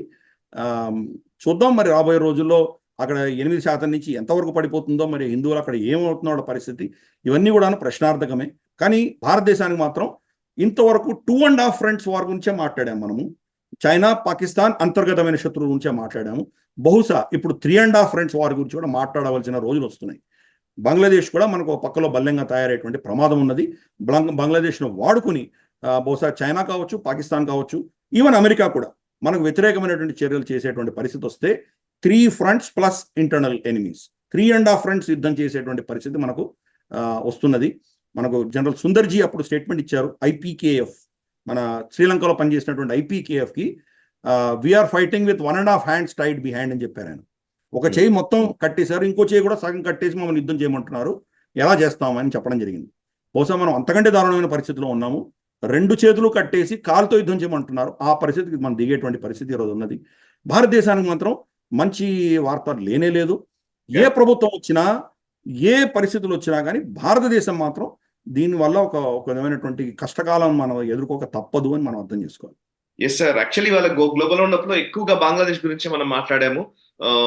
నిజానికి కూడా వేరే డెవలప్మెంట్స్ గురించి బ్రెయిన్ కూడా పోవట్లేదు. నిజంగా చెప్తున్నాను, 3 days నుంచి అయితే నాకు కూడా వేరే దిక్కు కూడా ఆలోచన రావట్లేదు. సీరియస్ గా చెప్పాలంటే అక్కడ ఉన్న విజువల్స్, వాళ్ళతో మాట్లాడుతున్నవి అవన్నీ తలుచుకుంటూ ఉంటే అప్పుడు పోయిన వచ్చినవి చూస్తూ ఉంటే నిజంగా ఆ మాకాలి వాళ్ళందరినీ పరిరక్షించాలని కోరుకుందాం సార్. నిజంగా మన అక్కడ ఉన్న సోదరులు, సోదరిమణులు, తల్లులు, పిల్లలు వాళ్ళందరినీ రక్షించాలి. మన హిందువులందరినీ కూడా దేవుడు రక్షించాలని కోరుకుందాం మనస్ఫూర్తిగా. యాక్చువల్గా మనము హిందువులందరూ బంగ్లాదేశ్కి ఎక్కువ వెళ్ళాలి అని మనం అప్పుడు ప్రతిపాదన తీసుకొచ్చాం. మన శక్తిపీఠాలు ఎన్నో ఉన్నాయి అక్కడ. మహాలక్ష్మి, భైరవి శక్తిపీఠం సిలట్లో మనం చూసాం మనము. అలాగే చట్టేశ్వరి మందిరు, ఢాకేశ్వరి మందిరు, అలాగే మనం భోగ్రాలో శక్తిపీఠము ఎన్నో చూసాం మనం.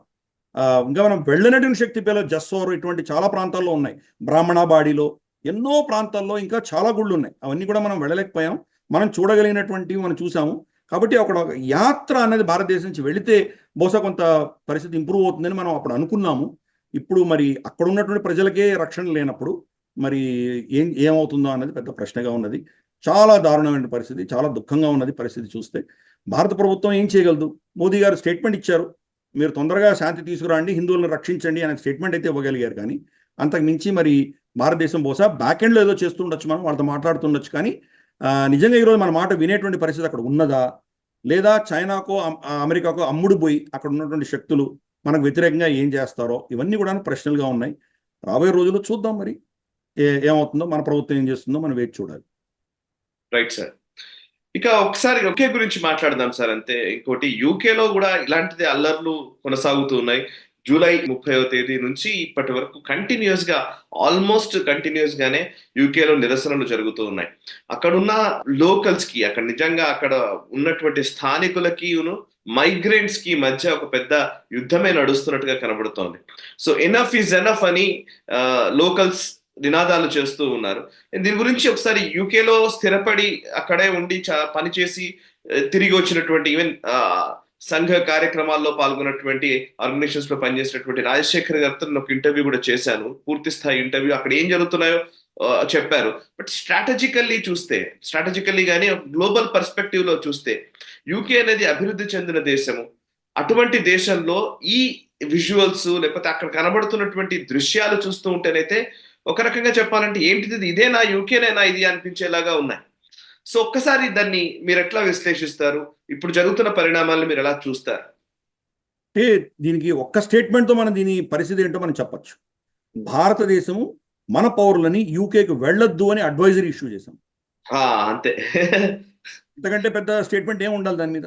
ఒక సంపన్నమైన దేశము, ఒక సోకాల్డ్ ప్రోగ్రెసివ్ దేశము, మనల్ని 150 సంవత్సరాలు పైబడి పరిపాలించినటువంటి దేశానికి వెళ్ళొద్దు, అక్కడ మీకు సురక్షితంగా ఉండలేరు, మీరు రక్షణ లేదు అని భారతదేశం అడ్వైజరీ ఇచ్చిందంటే మరి ఎంతటి పరిస్థితి ఉందో అక్కడ మనం అర్థం చేసుకోవచ్చు. కియర్ స్టార్మర్ లేబర్ పార్టీ ప్రధాని వచ్చిన తర్వాత విస్తృతంగా ఈ అల్లర్లు మొదలయ్యాయి. అంటే ఇంకా ప్రజలు విసిగిపోయారు, ఎస్పెషల్లీ తెల్ల జాతి వాళ్ళు చాలా విసిగిపోయారు. అన్నం పుణ్యం తెలియనటువంటి చిన్న పిల్లల్ని ఎవరో కత్తితో పోడ్చి చంపడంతో, వాళ్ళేదో పాపం డ్యాన్స్ డ్రామాకి రిహార్సల్కి వెళ్ళినటువంటి పిల్లల్ని చంపడంతో అక్కడ ప్రజలందరూ కూడాను రెచ్చిపోయి ఇది ముస్లింలే చేశారు అని చెప్పి మాస్కుల మీద దాడి చేయడం మొదలుపెట్టారు. తర్వాత తెలిసింది ఏంటంటే అతను రవాండా నుంచి వచ్చినటువంటి వ్యక్తి, వాళ్ళ కుటుంబం వచ్చింది, కానీ ఆ చంపినటువంటి వ్యక్తి యూకేలోనే పుట్టాడు. సో యూకేలో అంటే మనం చూస్తే కనుక నెరేటివ్ కూడాను టీవీల్లో యూకే బాండ్ నేషనల్ అంటారు. యూకేలో పుట్టినంత మాత్రాన ముస్లిం భావజాలం ఉన్నవాడో లేదా వేర్పాటు భావజాలం ఉన్నవాడినో మనం అపేక్షిస్తామా మనం? కాబట్టి ఫస్ట్ ఆఫ్ ఆల్ ఈ నెరేటివ్ని చేంజ్ చేసే దిశగా వాళ్ళు చెప్తారు. ఎలాగైతే మనకు బుర్హాన్ వానీని చంపినప్పుడు స్కూల్ టీచర్స్ సన్ నేను ఎలా అయితే నెరేటివ్ తీసుకొచ్చారో అలా ఒక విధమైన సాఫ్ట్ నెరేటివ్ తీసుకొచ్చే ప్రయత్నం ఇక్కడ కూడా జరుగుతోంది. సరే, అతను రువాండా నుంచి వచ్చిన క్రిస్టియనా ముస్లిమా ఇవన్నీ కూడా ప్రశ్నలు ఉన్నాయి. క్రిస్టియన్ అని కొందరు, ముస్లిం అని కొందరు ఏవో జరుగుతున్నాయి. కానీ ప్రజలు ఇప్పుడు ఆ ఘటన దాటి వెళ్ళిపోయారు.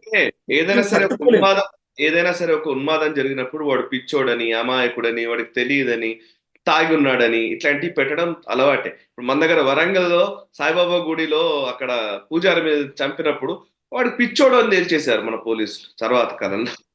కరెక్ట్, అంతే కదా. చాలా కన్వీనియంట్ గా ఇటువంటి స్టేట్మెంట్లు ఇచ్చేయడంతో వాళ్ళు తప్పించుకునేటువంటి పరిస్థితులు. యూకేలో ఈరోజు దారుణమైన పరిస్థితి ఏంటంటే వాళ్ళ ఇమిగ్రెంట్స్ ఓట్స్ తోటి, అక్కడ ఉన్నటువంటి ముస్లిం ఓట్స్ తోటి గెలిచినటువంటి కేర్ స్టార్మర్, అంటే అఫ్ కోర్స్ వైట్ వాళ్ళు కూడా వేశారు, మనకు కన్జర్వేటివ్ పార్టీ అంటే విసిగిపోయినటువంటి వాళ్ళు కూడా ఆయన ఓటు వేయడం జరిగింది. కానీ వాళ్ళు తొందరగా తెలుసుకున్నారు అక్కడ జరిగినటువంటి తప్పిదం ఏంటో అర్థమైంది వాళ్ళకి. కేర్ స్టార్మర్ ఒక భయంకరమైన స్టేట్మెంట్ ఇచ్చాడు. ఆయన ఈ అల్లర్లు చేస్తుందంతా కూడాను అల్ట్రా రైట్ వింగ్ థగ్స్ అంటున్నాడు ఆయన. తన సొంత తెల్లజాతి ఎవరైతే పౌరులు ఉన్నారో వాళ్ళని థగ్స్ అని పిలుస్తున్నాడు. సరే, వాళ్ళు థగ్సే అందాం, ఎందుకంటే వీళ్ళు మాస్కులని వాళ్ళని అటాక్ చేస్తున్నారు. మరి ముస్లిం మూకలు ఎవరైతే కత్తులు కటారాలు తీసుకొని వాళ్ళు వీధుల్లో పడి అందరినీ కొడుతూ విధ్వంసం సృష్టిస్తున్నారో వాళ్ళని ఇస్లామిక్ థగ్స్ అని ఆయన ఎందుకు అనట్లేదు? అంటే సెలెక్టివ్ నేరేటివ్ అక్కడ. అలాగే చట్టాలు కూడా the full weight of law will be used on these people అంటున్నాడు ఆయన. చట్టం యొక్క పూర్తి బరువు వీళ్ళ మీద పెట్టబోతున్నాను, ఈ ధర్నాల్లో పార్టిసిపేట్ చేసినందుకు, ఈ అల్లర్లో పార్టిసిపేట్ చేసినందుకు జీవితాంతం వాళ్ళు అనుభవిస్తారు అని బెదిరిస్తున్నాడు. ఈ బెదిరించడంతో ఇంకా రెచ్చిపోయారు జనం. సో వాళ్ళు ఫేస్ మాస్క్లు వేసుకొని వాళ్ళకి రికగ్నిషన్ లేకుండా సెల్ ఫోన్లలో వాళ్ళు ముందరే మెసేజ్ పెడుతున్నారు, రేపొద్దున పలానా స్టేషన్కి రండి, పలానా మాస్ దగ్గర రండి అని మెసేజ్ ఇచ్చి సెల్ ఫోన్లన్నీ ఇంట్లో వదిలేసి వస్తున్నారు. సో వీళ్ళు సెల్ ఫోన్ తోటి ట్రాకింగ్ కూడా చేయలేరు. అలా వాళ్ళు విపరీతంగా ఒక విధమైనటువంటి రగులుతున్నటువంటి కోపంతో వాళ్ళు వెళ్ళి అటాక్స్ చేయడము ఇవన్నీ జరుగుతున్నాయి. రమారమి ఒక 20-25 డిస్ట్రిక్ట్స్లో మనకు మొత్తం దేశవ్యాప్తంగా కూడా ఈ అల్లర్లు జరుగుతున్నాయి. సాజిద్ ఖాన్ లాంటి వాడు అగైన్ వాళ్ళకు ఒత్తాసు పలకడము, అలాగే 2-3 అల్ట్రా ఇస్లామిస్ట్ అక్కడ గెలవడము, ఇవన్నీ కూడాను వాళ్ళు జీర్ణించుకోలేనటువంటి పరిస్థితి. వాళ్ళ సంఖ్య పడిపోతోంది. ప్రభుత్వాలన్నీ కూడా ఇప్పుడు వాళ్ళకు ఒత్తాసు పలుకుతున్నటువంటి వాళ్ళే వస్తున్నారు. కాబట్టి అక్కడ పరిస్థితి చాలా దారుణంగా ఉన్నది. యూకేకి ఈరోజు నిజంగా ఎవరు సురక్షితంగా వెళ్ళలేరు, వెళ్ళిన వాళ్ళు అక్కడ సురక్షితంగా ఉండలేరు. అక్కడే పుట్టినటువంటి భారత మూలాల నుంచో లేదా మన ఆశాఖండంలో పుట్టినటువంటి వాళ్ళు అక్కడ భారతదేశానికి వాళ్ళ జీవితకాలంలో ఎప్పుడు రానటువంటి వాళ్ళు కూడా సురక్షితంగా లేరు. భారత మూలాల నుంచి వచ్చినందుకు వాళ్ళ రంగు భారతీయుల్లాగా ఉన్నందుకు వాళ్ళ మీద కూడా దాడులు జరిగేటువంటి పరిస్థితి ఈరోజు ఉన్నది. యూకే అన్నది ఒకప్పుడు రవి అస్తమించిన సామ్రాజ్యంగా ఉన్నటువంటి బ్రిటన్ ఈరోజు అంత ఒక విధమైన ఒక థర్డ్ వరల్డ్ కంట్రీగా కంప్లీట్ ఈ మత ఛాందసంతో కొట్లాడుతున్నటువంటి సమాజంగా దిగజారిపోయిందంటే దానికి కారకులు వాళ్లే, వాళ్ళ భావజాలాలే. అటువంటి ప్రభుత్వాన్ని ఈరోజు ఎన్నుకున్నారు కాబట్టి వాళ్ళకి నిష్కృతి లేదు. సరే, అయితే ఇక్కడ నెక్స్ట్ ఒకసారి యుఎస్ కి సంబంధించిన డెవలప్మెంట్స్ కొన్ని ఉన్నాయి కీలకమైనవి, అవి తీసుకుందాం. యాక్చువల్లీ ఈసారి గ్లోబల్ రౌండప్ ప్రేక్షకులందరూ కూడా గమనించాలి, బంగ్లాదేశ్ కి సంబంధించినటువంటి డెవలప్మెంట్స్ ఖచ్చితంగా మాట్లాడాల్సినవి ఉన్నాయి. కాబట్టి అది మన సివిలైజేషనల్ ఇష్యూ కాబట్టి నిజంగా మన సాంస్కృతిక చిహ్నమైనటువంటి లేదా ఆ ప్రాంతాలకు సంబంధించినటువంటి ఆ వైభవము అవన్నీ ఒక్కసారి ఉన్నాయి కాబట్టి ఖచ్చితంగా బంగ్లాదేశ్ లోని హిందువుల గురించి మాట్లాడాలనే ఉద్దేశంతో కొంచెం ఎక్కువ సమయం దానికోసమే తీసుకున్నాం కాబట్టి ఎక్కువ డెవలప్మెంట్స్ ఈ గ్లోబల్ రౌండప్ లో కవర్ చేయలేకపోతున్నాము. బట్ ఎస్, సిగ్నిఫికెంట్ గా ఇంపార్టెంట్ అంశాలుగా మనం పరిగణలోకి తీసుకునేవి మాత్రం మాట్లాడుతున్నాం. సో ఒకసారి అమెరికన్ ఎలక్షన్స్ గురించి మనం మాట్లాడాలి సార్. యుఎస్ లో ఇప్పుడు డెమోక్రటిక్ పార్టీకి సంబంధించి ప్రెసిడెన్షియల్ క్యాండిడేట్ గా ఉన్నటువంటి ఎవరైతే కమలా హ్యారిస్ ఉందో, కమలా హ్యారిస్ తన రన్నింగ్ మేట్ ని డిక్లేర్ చేయడం జరిగింది. తన ఎవరంటే టిమ్ వాల్స్, గవర్నర్ గా మినసోటా గవర్నర్ గా ఉన్నటువంటి టిమ్ వాల్స్ ని ఆమె రన్నింగ్ మేట్ గా ప్రకటిస్తూ ఒక ట్వీట్ చేశారు అండ్ ప్రకటన చేశారు. అండ్ ఇంకొక వైపు ఏంటంటే ఈ పూర్తిగా ఇంకా జో బైడెన్ ఇంకా అంటే ఇంకా ఆయన ఆల్మోస్ట్ అశక్తుడు అయిపోయినట్టుగానే కనబడుతోంది. సో కమలా హ్యారిస్ కి ఇంకా పూర్తి అధికారం అంతా కమలా హ్యారిస్ కి ట్రాన్స్ఫర్ అయిపోయినట్టుగానే భావించాలా? అఫీషియల్లీ కాకపోయినప్పటికీ అంతా ఆవిడే నడిపిస్తున్నట్టుగా మనం చూడాలా? సో ఈవెన్ కమలా హ్యారిస్ చూస్తూ ఉంటేనేమో చాలా దారుణమైనటువంటి స్టేట్మెంట్లు, ఆమె ఇస్తున్న మాటలు, ఆమె అడుగుతున్న ప్రశ్నలకు సమాధానం చెప్పలేని తీరుతెన్నులు సచ్ జోక్ అన్నట్టుగా అనిపిస్తోంది ఆవిడ ని అసలు ప్రెసిడెన్షియల్ క్యాండిడేట్ అంటూ ఉంటే, ఆమె మాట్లాడుతున్నవి వింటూ ఉంటే. అండ్ ఇంకోవైపు ట్రంప్ తో డిబేట్ చేయడానికి ఆమె ఇష్టపడట్లేదు. ట్రంప్ ఏమో డిబేట్ కి రమ్మని అడుగుతున్నాడు, ఆవిడేమో నేను రాను అన్నట్టుగా చెప్తున్నది. సో ఇప్పుడు ఇట్లాంటి నేపథ్యంలో యుఎస్ ఎలక్షన్స్ కి సంబంధించి అక్కడ ఉన్న పొలిటికల్ డెవలప్మెంట్స్ గురించి ఒకసారి మీరు తెలియజేస్తారు. కమలా హ్యారిస్ అఫీషియల్ గా డెమోక్రాటిక్ క్యాండిడేట్ గా ఆవిడని డిక్లేర్ చేశారు. ఇంకా వాళ్ళ కన్వెన్షన్ జరగలేదు, ప్రైమరీస్ లో ఆవిడకు ఓట్లు పడలేదు, డెమోక్రాటిక్ పార్టీ మెంబర్షిప్ ఉన్నటువంటి వ్యక్తులు ఎవరో ఆవిడకి ఓటు వేయలేదు. అంటే మోస్ట్ అన్డెమోక్రాటిక్ గా డెమోక్రాటిక్ పార్టీ నామినేషన్ ఆవిడ సంపాదించుకుంది. సో ఇంతకంటే దౌర్భాగ్యమైన పరిస్థితి ఏమైనా ఉందా? కాబట్టి ఆ పరిస్థితుల్లో ఆవిడ నామినేట్ చేసిన తర్వాత ఎవరినో ఎన్నుకోవాలి కాబట్టి ఆవిడ ఎవరిని తీసుకుంది? టిమ్ వాల్స్ అన్నటువంటి మినసోటా గవర్నర్ని ఆవిడ ఎన్నుకోవడం జరిగింది. టిమ్ వాల్స్ అనేటువంటి వ్యక్తి ఒక బ్లూ స్టేట్ నుంచి వచ్చారు. బ్లూ స్టేట్ అంటే డెమోక్రాటిక్ పార్టీని ఎప్పుడూ గెలుస్తున్నటువంటి స్టేట్ అది. నార్మల్గా అందరూ ఏం ఎక్స్పెక్ట్ చేశారంటే ఆవిడ బహుశా కొన్ని అంటే స్వింగ్ స్టేట్స్ అంటాం కదా, ఈ స్వింగ్ స్టేట్స్లో ఉన్నటువంటి కొంతమందిని ఎవరైనా షార్ట్ లిస్ట్ చేయవచ్చు. ఎందుకంటే అక్కడ ఎవరైతే డెమోక్రాట్ పార్టీకైనా వెళ్ళొచ్చు లేదా రిపబ్లికన్స్ అయినా వెళ్ళొచ్చు అన్నటువంటి స్టేట్స్లో అక్కడ గవర్నర్నో అక్కడ లీడర్నో తీసుకుంటే బహుశా అక్కడ ఓట్లు ఆవిడకి వచ్చేటువంటి అవకాశాలు ఉన్నాయి. కాబట్టి ఒక స్వింగ్ స్టేట్లో ఉన్నటువంటి వ్యక్తిని తీసుకుంటారు అని చెప్పి చాలామంది అనుకున్నారు. ఎస్పెషలీ ఒక గవర్నర్ తీసుకుందామని అనుకున్నారో, ఆయన ఫ్రంట్ రన్నర్గా ఉండినారో, లాస్ట్ మినిట్లో ఆయన డ్రాప్ చేయడం జరిగింది. ఆయన ఒక జూ అవడంతో ఆవిడ కాన్స్టిట్యుయెన్సీ అంతా కూడాను యాంటీ జ్యూస్ ప్రో పాలస్టీనియన్స్ ఉన్నారు కాబట్టి ఆయన ఎన్నుకోలేదు.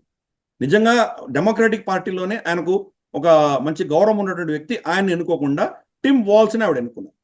ఇప్పుడు టిమ్ వాల్స్ చరిత్ర వెళ్ళి చూస్తే నేను ఆర్మీలో పనిచేశాను, ఆర్మీలో నేను చాలా పెద్ద హోదాలో ఉండినాను అని చెప్పి ఆయన ఒక స్టేట్మెంట్ ఇచ్చారు. ఆ హోదా ఆయనకు ఇచ్చింది సత్యమే, కానీ 2 సంవత్సరాలు మినిమం పనిచేస్తే కానీ మీకు ఆ టైటిల్ ఉండదు అని చెప్పడం జరిగింది. ఆయన దాన్ని రిజైన్ చేసి రావడంతో ఆయనకు ఆ టైటిల్ తీసేసి అంతకంటే తక్కువ టైటిల్తోనే ఆయనకు పెన్షన్ ఇవ్వడం మొదలుపెట్టారు. ఒకటి. రెండవది, యుద్ధం మొదలవుతున్న దానికి జస్ట్ ముందర ఆయన రిటైర్ అయి వెళ్ళిపోయాడు. యుద్ధంలోకి వెళ్ళలేదు, వాళ్ళకి అవసరం ఉన్నప్పుడు ఆయన వెళ్ళలేదు. ఆయన టీమ్మేట్స్ ఎవరైతే ఉన్నారో, ఆయన బ్యాచ్మేట్స్ ఎవరైతే ఉన్నారో వాళ్ళందరూ కూడాను మాకు అవసరం ఉన్నప్పుడు ఈయన మమ్మల్ని వదిలేసి వెళ్ళిపోయాడు అని వాళ్ళు స్పష్టంగా చెప్తున్నారు. కాబట్టి ఆయన బయోడేటాలో చాలా అద్భుతమైనటువంటి వార్ హీరో కింద వీళ్ళు చిత్రీకరించారు. అవన్నీ కూడాను మొదటి వారంలోనే వాళ్ళకి బెడిసి కొట్టింది. వీళ్ళందరూ కూడా దాన్ని ఎక్స్పోజ్ చేయడం జరిగింది. దాంతో దాన్ని వీళ్ళు ట్రంప్ క్యాంపెయిన్ అంతా కూడా ఆయన ఎక్స్పోజ్ చేయడం మొదలుపెట్టారు. ఇన్ఫ్యాక్ట్ ట్రంప్ ఏం చెప్పారంటే టిమ్ వెల్స్ని ఎన్నుకోవడంతో చాలా మాకు లాభసాటిగా ఉంది, ఈజీగా అతన్ని మేము అపోజ్ చేయగలము, అతని ఫేక్ నారేటివ్స్ అని మేము ఎక్స్పోజ్ చేస్తాము. కమలా హ్యారిస్ టిమ్ వాల్స్ని ఎన్నుకోవడంతో మాకు చాలా సహాయం చేసింది అని చెప్పి డొనాల్డ్ ట్రంప్ చెప్పడం మేము విన్నాము. అలాగే డొనాల్డ్ ట్రంప్ వీళ్ళిద్దరి యొక్క భావజాలాల్ని, ఒక అల్ట్రా లెఫ్టిస్ట్ భావజాలాలు, సమాజాన్ని కంప్లీట్గా అతలాకుతలం చేసేటువంటి వీళ్ళ భావజాలాన్ని అంతా కూడా ఆయన ఎక్స్పోజ్ చేయడం మనం విన్నాం. ట్రంప్ గారు ఆయన ఒక ఇంటర్వ్యూలో ఆయన చెప్పడం జరిగింది. కమలా హ్యారిస్ని ఎవరో రిపోర్టర్స్ అడిగారు, సైబర్ సెక్యూరిటీ గురించి, వీటి గురించి మనకు ఇది లేకుండా ఉంది కదా, మన రక్షణ లేకుండా దాని గురించి మాట్లాడండి, ఈ క్లౌడ్ కంప్యూటింగ్, క్లౌడ్లో ఉన్నటువంటిది దాని ఇన్సెక్యూరిటీ గురించి ఆవిడ అడిగితే ఆవిడ ఏం చెప్తోందంటే క్లౌడ్ ఆకాశంలో మబ్బుల్లో మన డేటా ఉంటుందని చెప్తోంది ఆవిడ. అంటే బేసిక్స్ కూడా తెలియనటువంటి వ్యక్తి ఈరోజు ఒక రాష్ట్రపతి పదవిలో నిలబడేటువంటి పరిస్థితిలో చూసాం మనం. కంప్లీట్గా ఎక్స్పోజ్ అయింది ఇప్పుడు ఆవిడ. ప్రతి క్యాంపెయిన్లో కూడాను ఆవిడ చెప్పేది ఒకటే నినాదం ఏంటంటే డెమోక్రాటిక్ పార్టీకి గెలుపు అన్నది ఈ స్టేట్ నుంచే ఉంటుంది అని ప్రతి స్టేట్లో చెప్తోంది ఆవిడ. నేను మెక్డొనాల్డ్స్లో పనిచేశాను అన్నది ఆవిడ ప్రతి దాంట్లో చెప్తోంది. అంటే ఒక 4-5 సెంటెన్సెస్ నిజంగా బట్టి కొట్టి ప్రతి స్టేట్లో అదే చెప్తోంది ఆవిడ. పేరు ఒకటి స్టేట్ పేరు మారుస్తుంది. కాబట్టి ఆవిడని కంప్లీట్ గా ఎక్స్పోజ్ చూశాను. ఎక్కడో బ్లాక్స్ ఉన్న దగ్గర కావాలని తన స్లాంగ్ మార్చుకొని మాట్లాడుతోంది అని. కరెక్ట్. అంతేకాదు మన మ్యూజిక్ స్టోర్స్కి వెళ్ళి బ్లాక్ సింగర్స్ సీడీలే ఆవిడ కొనింది. చెప్పుకునే ప్రయత్నం ఆవిడ చేస్తుంది. కాబట్టి ఒక పాలిటిక్స్ ఆవిడ ఆడుతున్నది.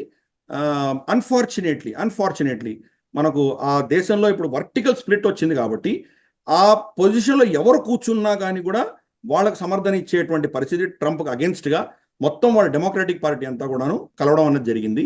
అలాగే రిపబ్లికన్ పార్టీలో కూడా ట్రంప్ అంటే నచ్చనేటువంటి వాళ్ళు చాలామంది ఉన్నారు. ట్రంప్ను ఓడించడానికి వాళ్ళు బహుశా ఓటు వేయకపోవచ్చు, లేదా వేసిన డెమోక్రాట్స్ వేసేటువంటి అవకాశాలు కూడా లేకపోలేదు.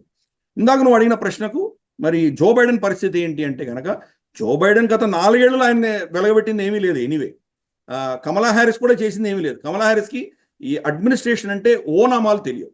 కాబట్టి ఇప్పుడు కమలా హ్యారిస్ చేతిలో లేవవి, ఎప్పుడూ లేవు. జో బైడెన్ చేతిలో కూడా లేవు.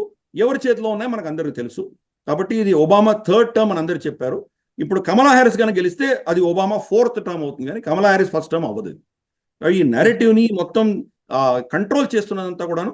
ఇన్ఫ్యాక్ట్ ఈరోజు జో బైడెన్ ప్రభుత్వంలో ఉన్నటువంటి వ్యక్తులందరూ కూడాను ఒబామా విధేయులే వాళ్ళందరూ.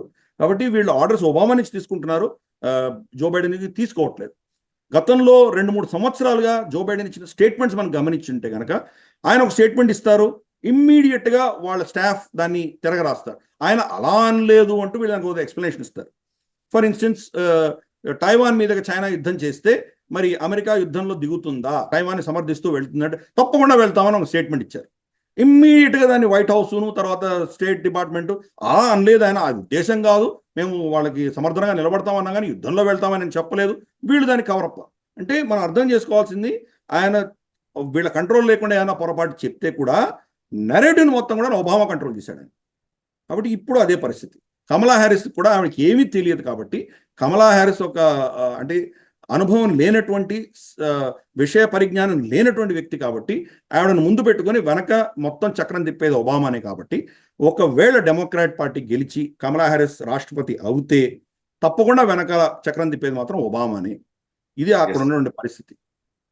Yes sir, thank you very much Mamidi Giridhar గారు. చాలా విషయాలు మనం మాట్లాడాము. యాక్చువల్లీ బంగ్లాదేశ్ గురించే మనం మాట్లాడాము. బంగ్లాదేశ్ కి సంబంధించి కొన్ని లాజికల్లీ, నిజంగా చెప్పాలంటే ఆధ్యాత్మికమైనటువంటి శక్తితోటి అక్కడున్న ప్రజలు లేదా అక్కడ ఉన్నటువంటి మన హిందువులు ఆనందంగా ఉండే పరిస్థితి రావాలని మనందరం కోరుకుంటూ ఈ చర్చను ముగిద్దాం. Thank you very much sir. నమస్తే. సో చూసారు కదా, ఇది ఈ వారం గ్లోబల్ రౌండప్. వచ్చే వారం గ్లోబల్ రౌండప్ లో మళ్ళీ కలుద్దాము. అంతర్జాతీయ పరిణామాల్ని భారతీయ దృక్కోణంలో విశ్లేషించే చర్చా కార్యక్రమం గ్లోబల్ రౌండప్. మీకు నచ్చినట్టయితే వెంటనే లైక్ చేయండి, 10 మందికి షేర్ చేయండి. మీ కమెంట్స్ ద్వారా మీ అభిప్రాయాలు మాతో పంచుకోండి. మనసా వాచా కర్మణ, దేశహితం కోసం పరితపించే nationalist hub group of channels ని సబ్స్క్రైబ్ చేసుకొని జాతీయవాద జర్నలిజాన్ని ప్రోత్సహించండి. Thank you very much. ఈ వీడియో మీకు నచ్చినట్టయితే లైక్ చేయండి, 10 మందికి షేర్ చేయండి. అలాగే కామెంట్ల రూపంలో మీ అభిప్రాయాలను మాతో పంచుకోండి. Nationalist hub group of channels ను సబ్స్క్రైబ్ చేసుకుని తెలుగునాట జాతీయవాద జర్నలిజాన్ని ప్రోత్సహించండి. ఈ వీడియో కింద ఉన్న బెల్ ఐకాన్ పై క్లిక్ చేయడం మర్చిపోవద్దు.